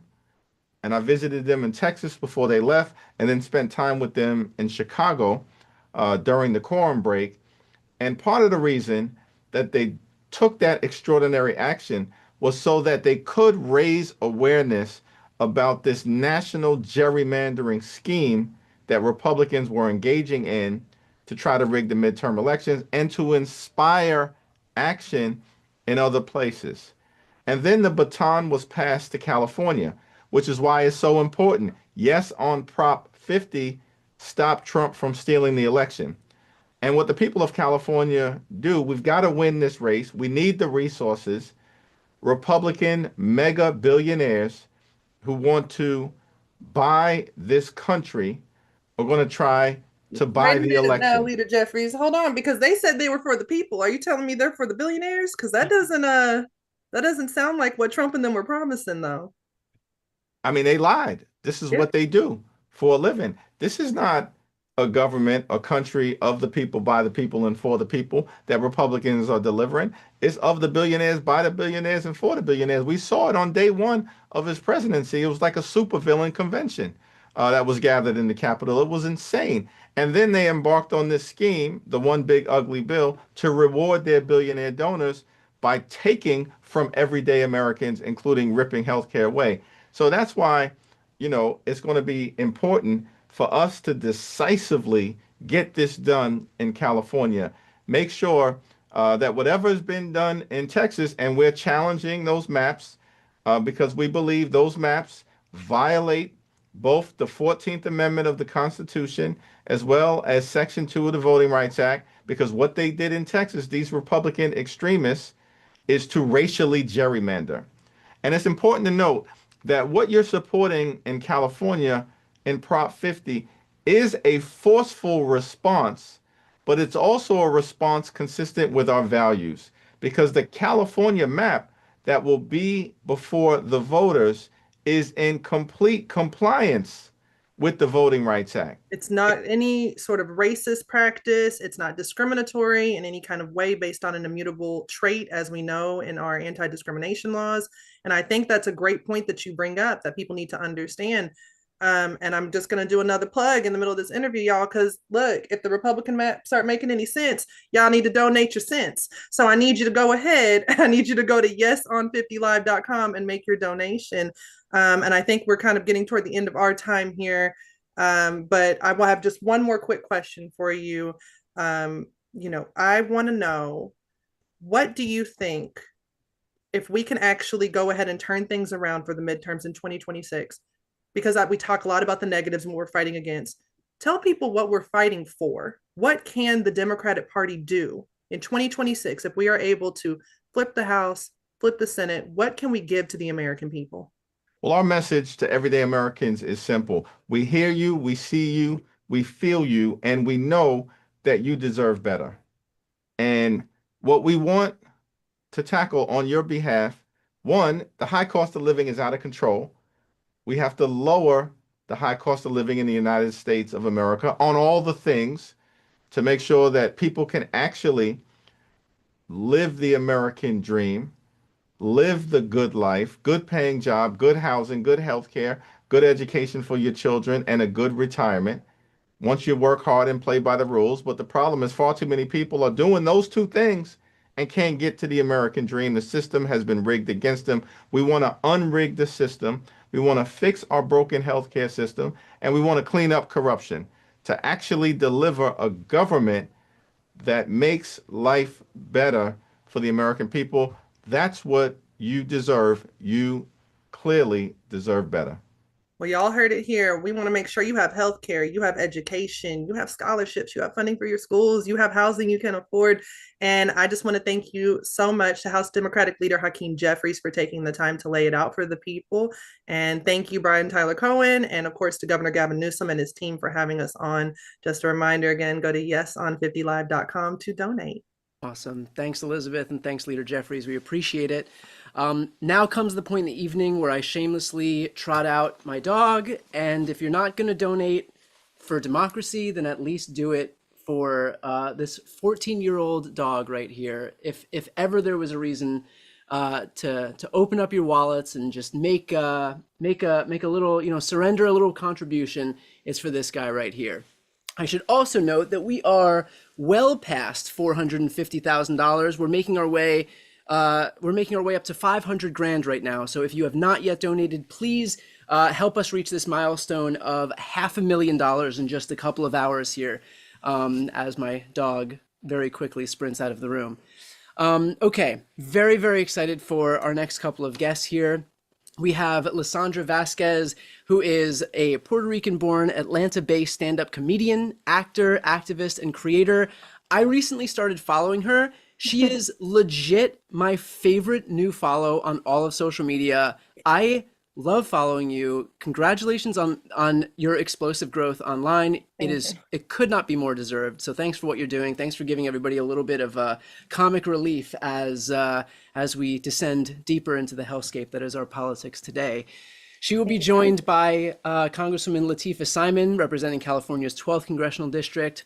Congresswoman is a 30-year veteran organizer and nationally recognized advocate for civil rights and social justice. And of course, we ask you to yet again take up the mantle of fighting as we find ourselves in the position that we find ourselves in right now. So I'll leave it to both of you. Take it away.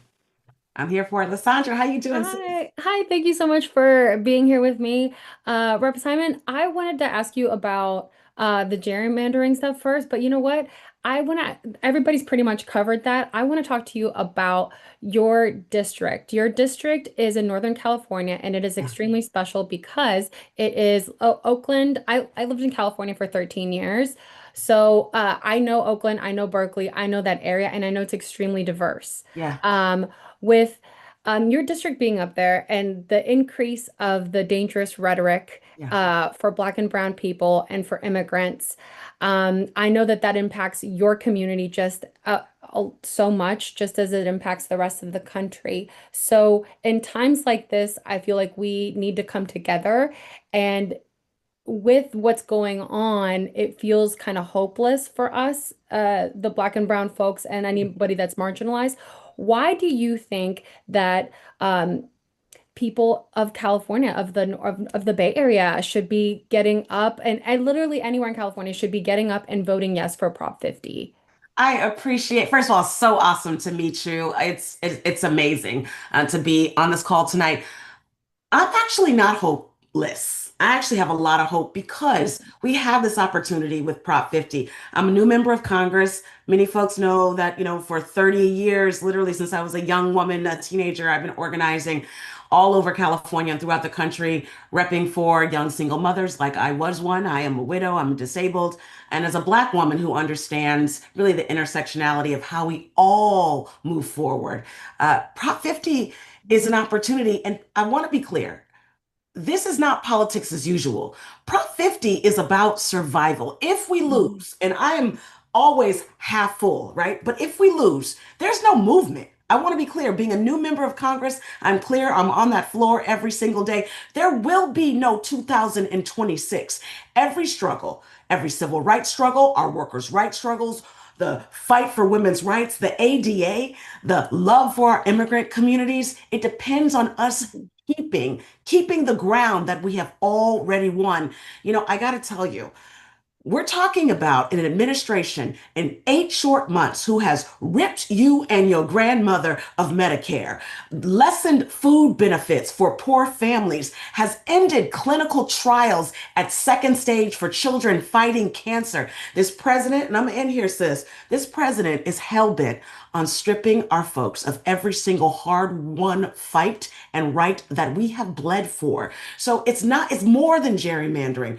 Prop 50 provides the people of California with the opportunity to flex our power to take back the dreams that we all have fought for. I believe that so deeply as an 11th generation American to the first generation Americans that I have been working with and working for. What's happening right now in Washington, D.C., this experiment of this republic is almost over, and I believe in this country. Prop 50 gives us the opportunity to fight back with all that we have, and we will win. So I am hopeful. Yes, I could listen to you talk all day. Well, I'm gonna make that I'm my pumped. ringtone. I'm pumped. We have to win. Yeah, no, we have to win, and that's why if you can donate, you should. Yes on yeson50live.com. Okay, so I know that it's a big ask because, I know people. It's hard to ask people to donate money. Why do you think it's a worthwhile thing for somebody to take their hard-earned dollars and donate it to a cause like this? Yeah, I love the question. And so, like many folks on the call, we're all students of movements. Whether you know how your parents ended up in this country, they fought like hell to give you a better life, or like me, I've been a student of the civil rights movement. I've been studying Keynesian nonviolence all my life with working with young people on the ground. If we can literally all give 5, 10, 25, 50, $3,000, whatever you have, what you do in this campaign, you are directly funding folks to organize in communities. We want folks to actually say, I'm going to take time off work. I'm actually going to be a paid organizer. I'm going to print window signs. I'm going to literally go into every laundromat. Remember, this campaign is not just about fighting the oligarchy. It's about making sure that mother who doesn't have quarters for laundry understands that she has the power to ensure that we keep medical care for elderly folks and for disabled folks, that we fight back against the homophobic and transphobic administration that is throwing all of our children under the bus. I'm a single mom. I've run campaigns myself to get into office. every window sign is $5, right? If I'm going to hire an organizer to knock 500 doors, I need to make sure that person has water. We need to get on TV every single day. The Republicans, they don't care about your health care. They don't care about your child who is desperately seeking a good education. So they're spending millions of dollars to flood the airwaves. I say we fight back with the little and big that we have. Whatever we have, this is it, sis. Sis, there's no 2026 if we don't win in November. They are doing everything possible to still not just the democracy, but the way of life and the justice that we have fought for. And I say, hell no. So whatever I have, whatever we have that we can spare, let's fund our organizers. Let's fund our voices. Let's get on TV. Let's get on radio. Let's do this. We only have a few short weeks, but we can win. I know that. Tonight, we're going to take it to the top. We're going to get enough organizers hired, enough door knockers trained, enough phone bankers set in stone. We got to plug in phones. We got to buy laptops. We are going to prove to the rest of the country that California will lead the fight to justice, the fight to equality, and really the fight for this very country's basic ideas of fairness and equity and a multicultural democracy that honors us all. Period.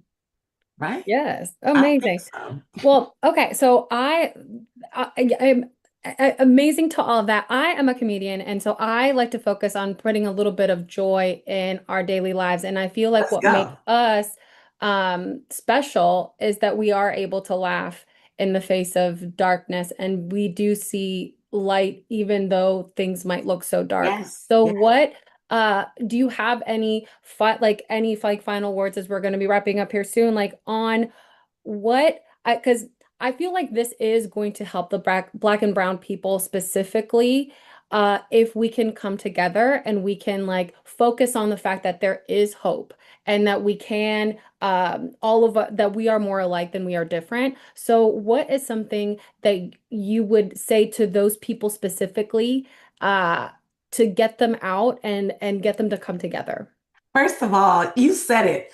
Organizing is joy. When our folks come together and we bring music and we bring literally the stories of our people and we're marching and we're knocking on doors and we're asking folks to literally lend their power, it's the most critical resistance that we can do in this moment. We feel really hopeless, many of us, because we see ICE on our streets. We see folks being, taken and kidnapped, and due process is thrown out the window. One of the things that is very real right now is the joy is our power. We have it. If you have the right to vote in California, we can flip this whole script. Even if you're not in California, if you have $5 or $10 or $15 to spare in this moment, you will fuel a movement that will be undeniable. I would not tell you that if it was not true. So many times in politics, folks are given false promises. But one of the things that I know, again, being from California, my parents are from the South, I have an Afro-Latina daughter,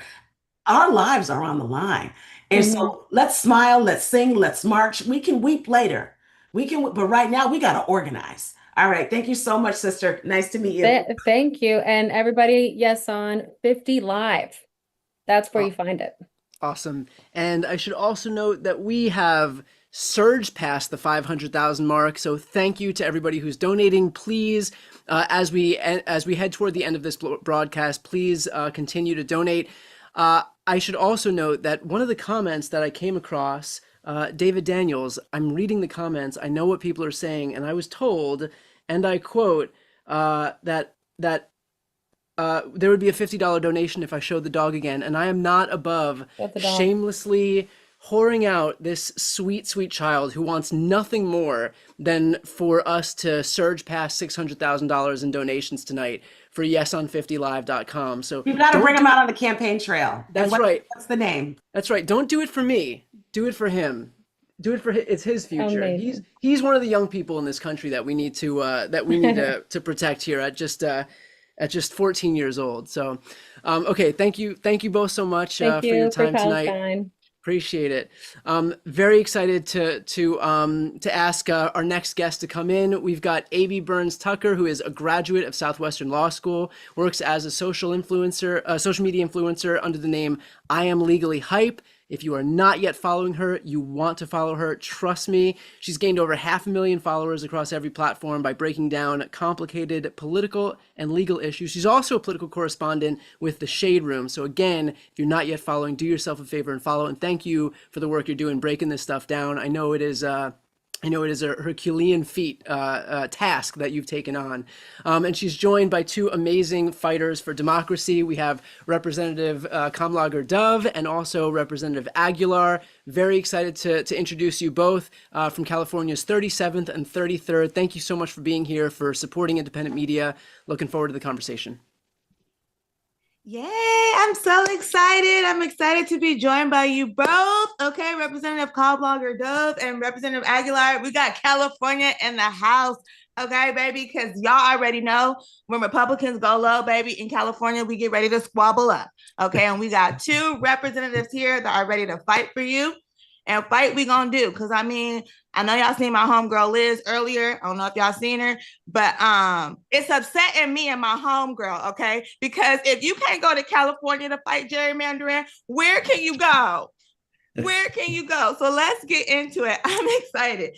So my first question is this. Kamlager Dove, I'll let you go first. Republicans are out here and they just trying to take power. Okay, they redrawing congressional maps mid-decade so they can stay in control.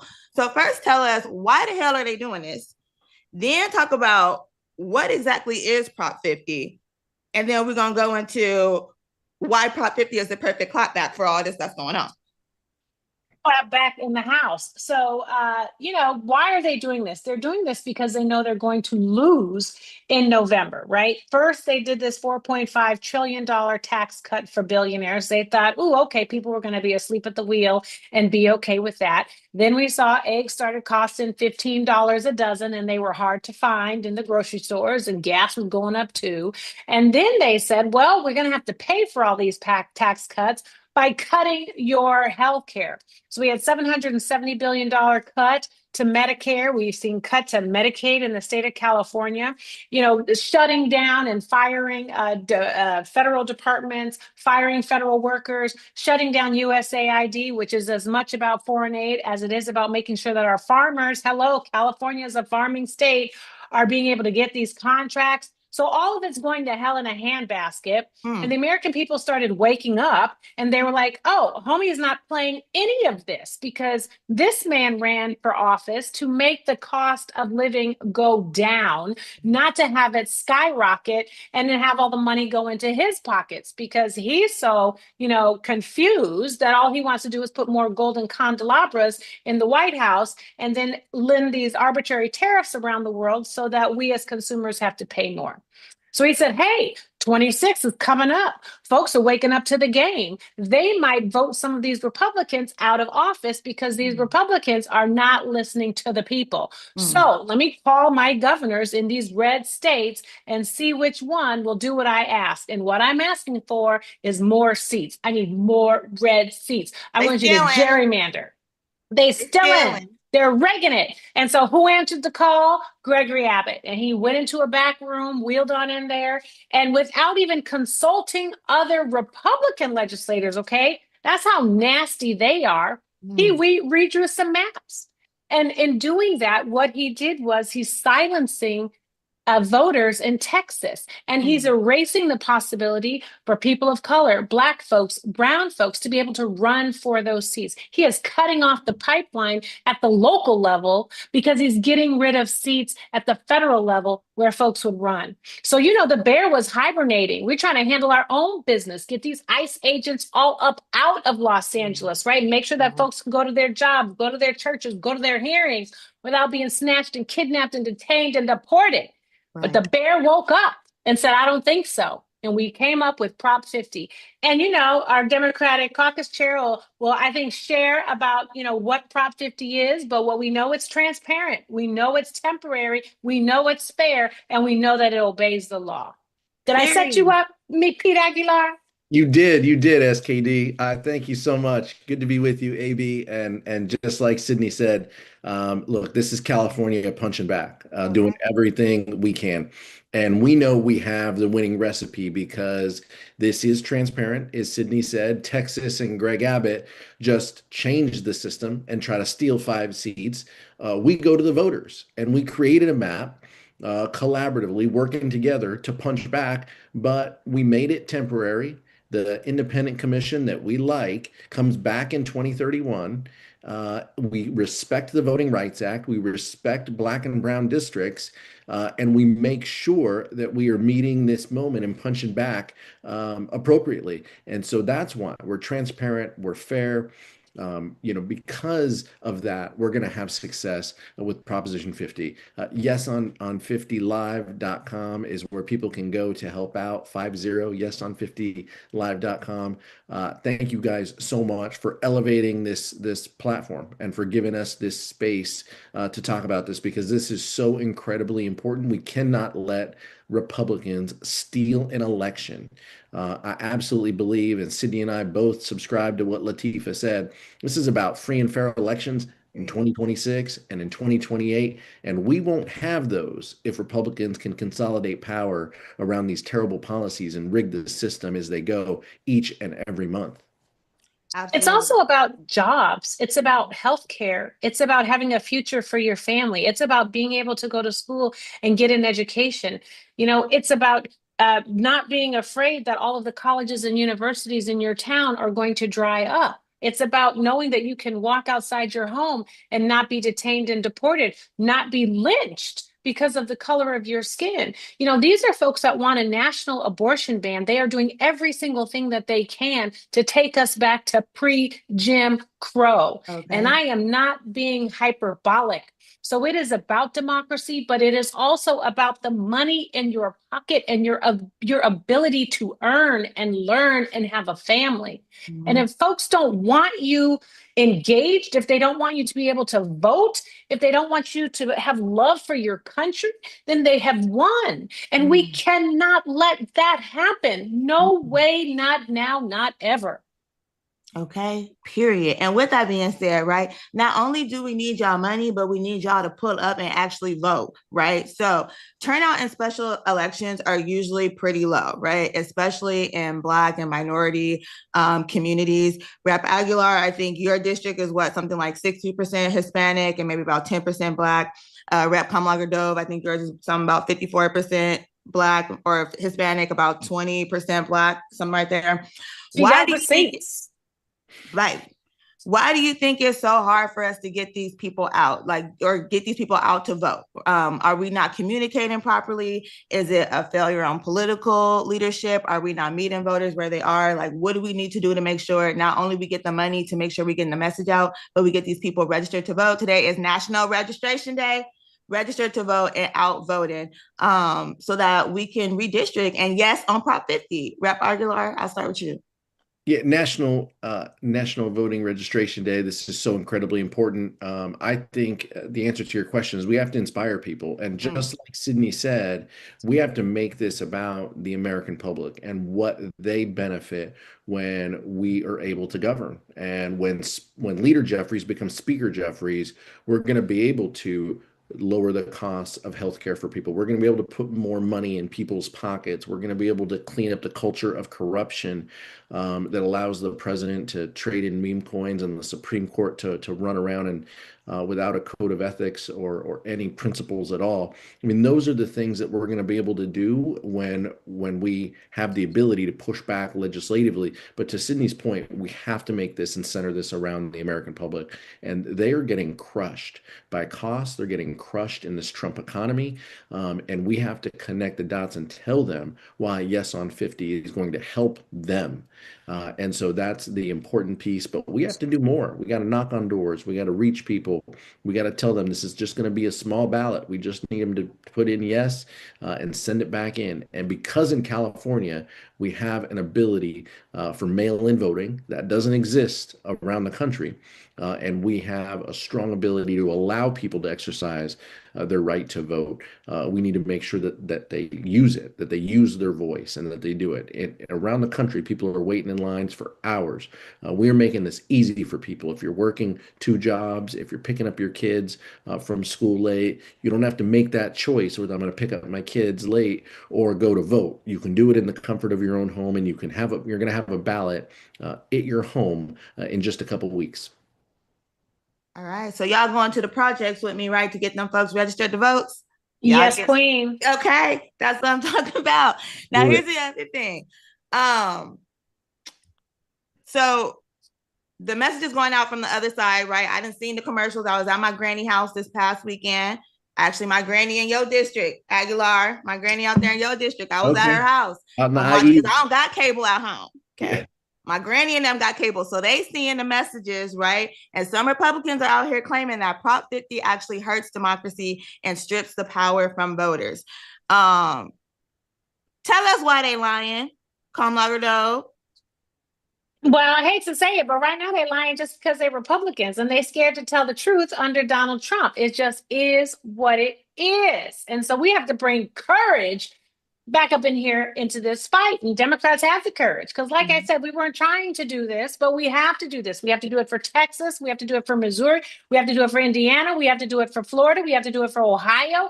We have to do it for California.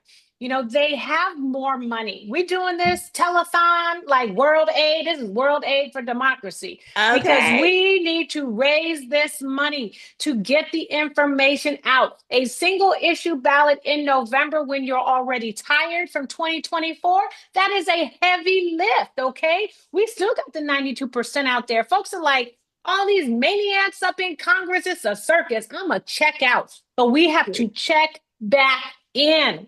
Like we said, this is temporary. We're trying to go back to having an independent commission. Hell, we want one for the entire country because ain't nobody got time for none of this. But we have to step up and show up come this November to let folks know that we are not going to stand by and let folks that we don't know, to let folks who we know don't even love this country, walk all over our rights, the Constitution, and our ability to make and earn a living for ourselves and for our family members. So we have to tell them this is temporary. We have to tell them that this abides by the Voting Rights Act. We have to tell them that representation is still important. We have to tell them that this is fair. We have to remind them that these maps are going to be on the ballot, yo. So if you want receipts, the receipts are going to be on the ballot. We are not trying to hide. We are trying to save. And we need everyone to check in. It is like when you watch a game and your folks are playing and they're on the field. And, you know, it gets kind of quiet because your folks are way, way behind and you want to check out. But your team cannot have you check out. You got to still be rah-rahing. You got to buy those concessions. You got to be rooting for your team because they are still on the field. And Democrats are still on the field. And we all have a role to play in this fight. And right now, the role that we have to play is to stay engaged and to talk to our friends and our family members and let them know what's at stake and then make sure that everybody's asses show up either to vote at the polls or get that ballot, fill it out, and send it in. We need everyone to participate because everyone's rights are at risk. Everyone's coins are at risk. Everyone's future is at risk. I'm trying to be as hype as Latifah Simon, yo, because I think that SoCal can rock like the Bay. But all of these issues are at stake and will be on the ballot come November. Did I do it? Did I do it? Did I do it? I didn't put my vaccine on my face. I'm ready to fight. We're getting in these streets, okay? We're getting in these streets. We're going to get these people registered. Okay. That's on Prop 50. Y'all better donate. I didn't put this Vaseline on my face. Look, I'm going to put my hair up, yo. I'm going to take off my earrings. Period. Now, I don't know. Like, what's happening? What's happening? I don't know what's going on here, but I love it all. Look, we from California, okay? We from the land, right? And look, and I'm from Compton originally, and now my granny live in your district on Hub City and IE. We in here. We finna get it in. AB, tell Granny I'm gonna pick up her ballot. Let's do it. Okay. I'm gonna tell her California. she's gonna be so happy. I'm gonna call Granny right now. Door to door service. Okay, you better come pick it up, or my granny gonna come looking for you. Aguilar, and gonna hold you. That was, I have no notes. That could not have been more entertaining. Thank you all so much. AB, thank you for the most entertaining panel of the night. Appreciate you guys, Representative Kamlager Dove and Aguilar. Thank you so much for taking the time this evening. We are fast approaching $750,000. Thank you so much for donating. I'm gonna have a graphic right here on this screen. Let's see if we can get this on the screen so that we can show a little bit of what everybody's efforts have ushered in this evening. So I believe that the screen shows right now a map of the entire United States in terms of the donations that we've gotten this evening. You can see all of those spots across the country where we've gotten donations, every single state in the country. So thank you to every corner of the United States for donating tonight. We could not have done this without everybody. Yes, this is a California-based initiative, but this is based on the whole country. It is not just California. We know that Republicans are trying to gerrymander these seats in Texas and Missouri and Indiana and Ohio and Florida, and any other governor and any other state legislature that wants little pats on the head from Daddy Trump is going to do the exact same thing. So this is our effort to fight back. This is how we push back against this overreach by the Republican Party, because this is a major weapon that we have to wield right now. California can neutralize all of these shenanigans, all this bullshit that they're trying to pull in all these other states across the country. And by the way, the Republicans across the country know that, which is why they are pouring hundreds of millions of dollars into this state to defeat this effort. We don't have big moneyed interests like they have on the Republican side, so this is our grassroots effort right now to push back. We are fast approaching $750,000 in our effort. Again, grassroots donations, 5, 10, 15, 20 bucks to be able to push back and let people know in this state, across the biggest state of the country, what the stakes are of this upcoming election on November 4th, what this referendum actually represents, which is our effort to push back against a blatant Republican overreach happening right now at the behest of Donald Trump. So thank you to everybody for donating. If you haven't yet donated, please go to yeson50live.com. We have our last guest here, our last two guests here. I'm very, very excited to introduce Lee McGowan. You might know her as Politics Girl. Could not be more excited. Look, I think that we have to call out the people who are doing this for all the right reasons, and Lee exemplifies that better than anybody else. This is somebody who truly, truly, truly believes in her mission. I'm sure you've seen her videos from the kitchen. We have a slightly elevated background right now. Lee, could not be more grateful for your voice. And of course, Lee is joined by our fearless leader here in California, Governor Gavin Newsom. I just want to say, and I know I've repeated this a couple of times throughout this call, but for folks who are just watching right now, we have been begging for Democrats to actually fight back, to match their words with action. And that's what we got right here. So Gavin Newsom has gotten us halfway here, and now the onus is on the rest of us to meet him halfway, to donate to this effort so that we can make sure that everybody in the state knows what the stakes are. So I will stop talking. I'll leave it up to you guys now, and looking forward to the conversation. Oh, thanks so much, Brian. You are the absolute best, and you are in it for all the right reasons too, my friend. And listen, Governor, thank you for doing this today. Thank you for bringing the fight. You and I need a dog or something. I mean, I didn't think we could top a 14-year-old dog.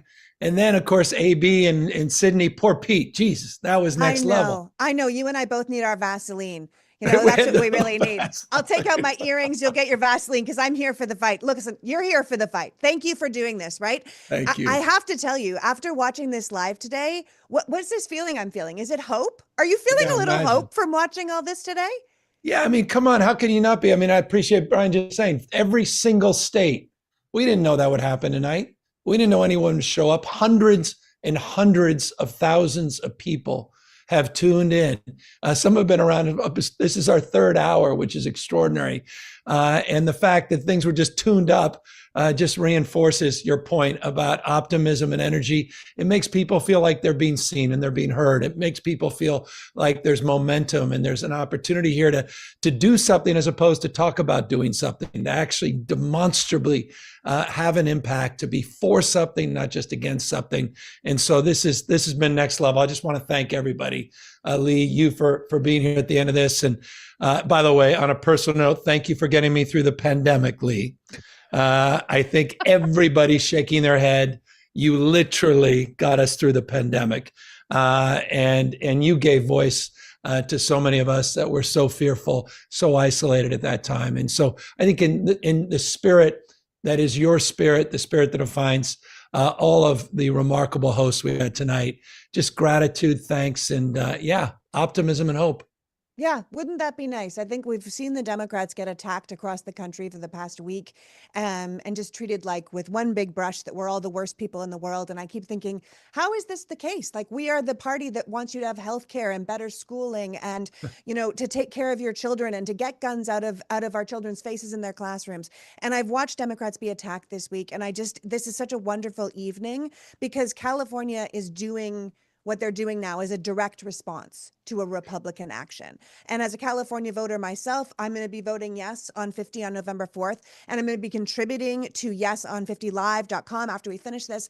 But I really hope that everybody who is listening tonight and is taking this in is as fired up as I am and feels like we see you, that you are not this horrible person. You are not the party of murder and death and destruction that you've been told that you are here for the right reasons, that we can make a difference and we can put people that want to use government for the force of good back in office again. Yeah, no, I mean, look, you heard from so many people here tonight. I mean, these guys want to put America in reverse. Yeah. They want to, roll back hard-earned, hard-fought progress and rights. And it's a pre-1960s world that they're preaching. I mean, Sydney made an even more extreme point. But that's a fact on civil rights, LGBTQ rights, on women's rights, on voting rights. And they're not screwing around. To your point in this last week, the rhetoric, I mean, just the rhetoric from the president of the United States. He didn't get any memo about coming together and working, bridge the divide and building a bridge and organizing it, just sort of the better angels. Quite the contrary. Did you hear Stephen Miller on Friday night? Did we hear him over the weekend? Is anyone paying attention to what is going on at the Department of Justice? To what the cross-examination today we talked about over the last 3 hours of Kash Patel? These guys are not screwing around. And we have been, and I thought Beto said it right, we were so consumed, we have been as Democrats, being right and not focused on being in power. And at the end of the day, all the progress that we've made, all the progress of the last century on voting rights, civil rights, all those issues were because we were in power. We had not just leader Jeffries, we had Speaker Jeffries, Speaker Pelosi, and the progress we were made is because we organized and we turned out in remarkable numbers. And we turned out, as you said, for social justice, racial justice, economic justice. We turned out because we believe we're all better off and we're all better off. We turned out because we don't tolerate one another. We want to celebrate one another and unite around the things that bind us together in the spirit of the best of the founding fathers. So that's what Prop 50 is about. And if I may, I just think I don't want to talk around it. You heard a little bit, but just to highlight what everybody means tonight, the fact that you came together, we've raised over $750,000 from 50 states. I want folks to know every week, one person has donated $10 million to defeat us. One person. Someone who doesn't believe in reproductive freedom, someone who believes in the extremes of the Republican Party, one billionaire every week, $10 million, $10 million, $30 million and counting. You had Mike Johnson write his first check. And who, by the way, who are the biggest donors behind that check? Guys like Elon Musk. Yeah. Know what we're up against and know that you're the antidote to those folks and we can defeat them. Yeah, and that's why we need these resources, so we can counter the right-wing money machine, who are really hoping to defeat this proposition so they can keep Donald Trump and his billionaire agenda going, because they're getting everything they want right now. And it's so important that we counter their messaging. I was talking to one of my neighbors on the dog walk the other day, because I do have a big dog I could put right here on my lap, but he would take up the whole screen. And he said to me, "Why am I getting all these emails about no on 50?" And I said, because they have so much money, an absurd amount of money to keep defeating democracy. These people have spent 40 years trying to dismantle it. I do not think they thought the Democrats were going to fight back here. And it's why we're so grateful to you for stepping up. And now they have to spend a ton of money to make a counter punch look like a first punch. And they're the ones that brought this fight. And we're just finally standing up to the cheating. No, I love that. It was said by a number of people. This was not the fight we chose. But I think what you just said was even more powerful. I don't think Trump for a second expected us to fight back like we're fighting back. And that's why failure is not an option. It is not an option. I mean, I can't even conceive of the impact if we run short. We can't run the 90-yard dash on this. I mean, 2026, if we limp into 2026, we're in real trouble. So we can build the kind of momentum. 2026 begins this November. And it's November 6th, but as Pete and others just said, it's really October 6th, because those ballots land in people's mailbox in just a few weeks. Early voting is October 6th. It ends on November 6th. And that's the opportunity for folks to remind everybody the power of early voting, the power of emulation, meaning emulate kind of the things you heard here tonight, and the kind of energy and the caring and daring that so many people shared tonight, and to make sure that we don't dream of regretting. We got to put everything out on the line, because this is about holding the line, and it's about holding up this democracy. Yeah. I know you wish it wasn't like this. I wish it wasn't like this, but I keep saying, like, there's no point in complaining, like, these aren't the rules, when the other team keeps roundhouse kicking us to the face, right? It doesn't matter that this isn't how politics is supposed to be played. If it is being allowed, then the rules have changed, and we either kick back or we keep getting beat. And I think I speak for many of us when I say we are sick and tired of losing. You got it. And again, we're using, I said it before, not just our formal authority by organizing this construct and putting it on the ballot, but our moral authority by doing something that's never been done. If you still have some hesitancy, you still have some doubt, well, I don't like, just emulating the bad behavior. I don't want them to implicate me in the way they do things. This is democratic. This is transparent. The maps are on the ballot. That's never happened in this country. We have never submitted to the people the ability to draw their own maps. So we're giving the people that power. This was not done in Mar-a-Lago. This was not done behind closed doors, as was the case in Texas, as is going to be the case shortly in Indiana, and what just happened in Missouri, and what is likely to happen in Florida and Ohio and elsewhere. This is done in the most transparent way, and again, in a temporary response to what Donald Trump and what the Texas delegation did and Greg Abbott in just a few weeks ago. So I can't press upon people more that this is it. This is it. And we've got to hold the line. We've got to hold each other's hands. And we've got to walk across this line at peak. And we've got to, as you say, fight fire with fire. And we've got to be muscular in terms of our approach and response. That's right. Absolutely. I want to thank you so much for doing this today, Governor. It's what we all really, really need. And for people who are feeling a little bit like two wrongs don't make a right, and I'm not sure if I should go for this, understand that this is going in the most democratic way possible. This is a temporary thing. And the goal at the end of this would be have no gerrymandering at all. It's why the Democrats voted for the For the People's Act in 2019. It's why they voted for the Redistricting Reform Act again in 2021, and why the Republicans voted against it both times, because it is the Republicans who benefit from locking in power so it's no longer accountable to the voters. And this is not what we want, which is why we are starting by doing this, by being accountable to the voters. So thank you so much, Governor. I hope people will go to Yes on 50 Live right now and get us past that mark. But thank you, everyone. And I really hope you're feeling the same hope I'm feeling today. Love it, Lee. Well said. Thanks so much, Lee. And bring it home. Bring it home. And Governor Newsom, I got to say, I know I've said this before, but it's worth repeating. there are a million reasons to have not done this. That it's too hard, that it's too close to the election, that there's too many people standing in the way, that it would just be easier if we just practice good governance and unilaterally disarm like Democrats always do. The reality is that thanks to your leadership, thanks to the leadership of the California Democrats, we got this thing done, which is half the battle right now. And so I'll repeat my plea to those who are watching right now. The reality is we got to get this thing in front of as many Californians as humanly possible. And the way that we do that is by looking to those grassroots donations. We don't have these billionaires, mega billionaires who are donating 10 million bucks a pop like they have on the Republican side, because they know that if they can neutralize what happens in California, then they're good to go. There's no other big weapons to deploy like we have in California.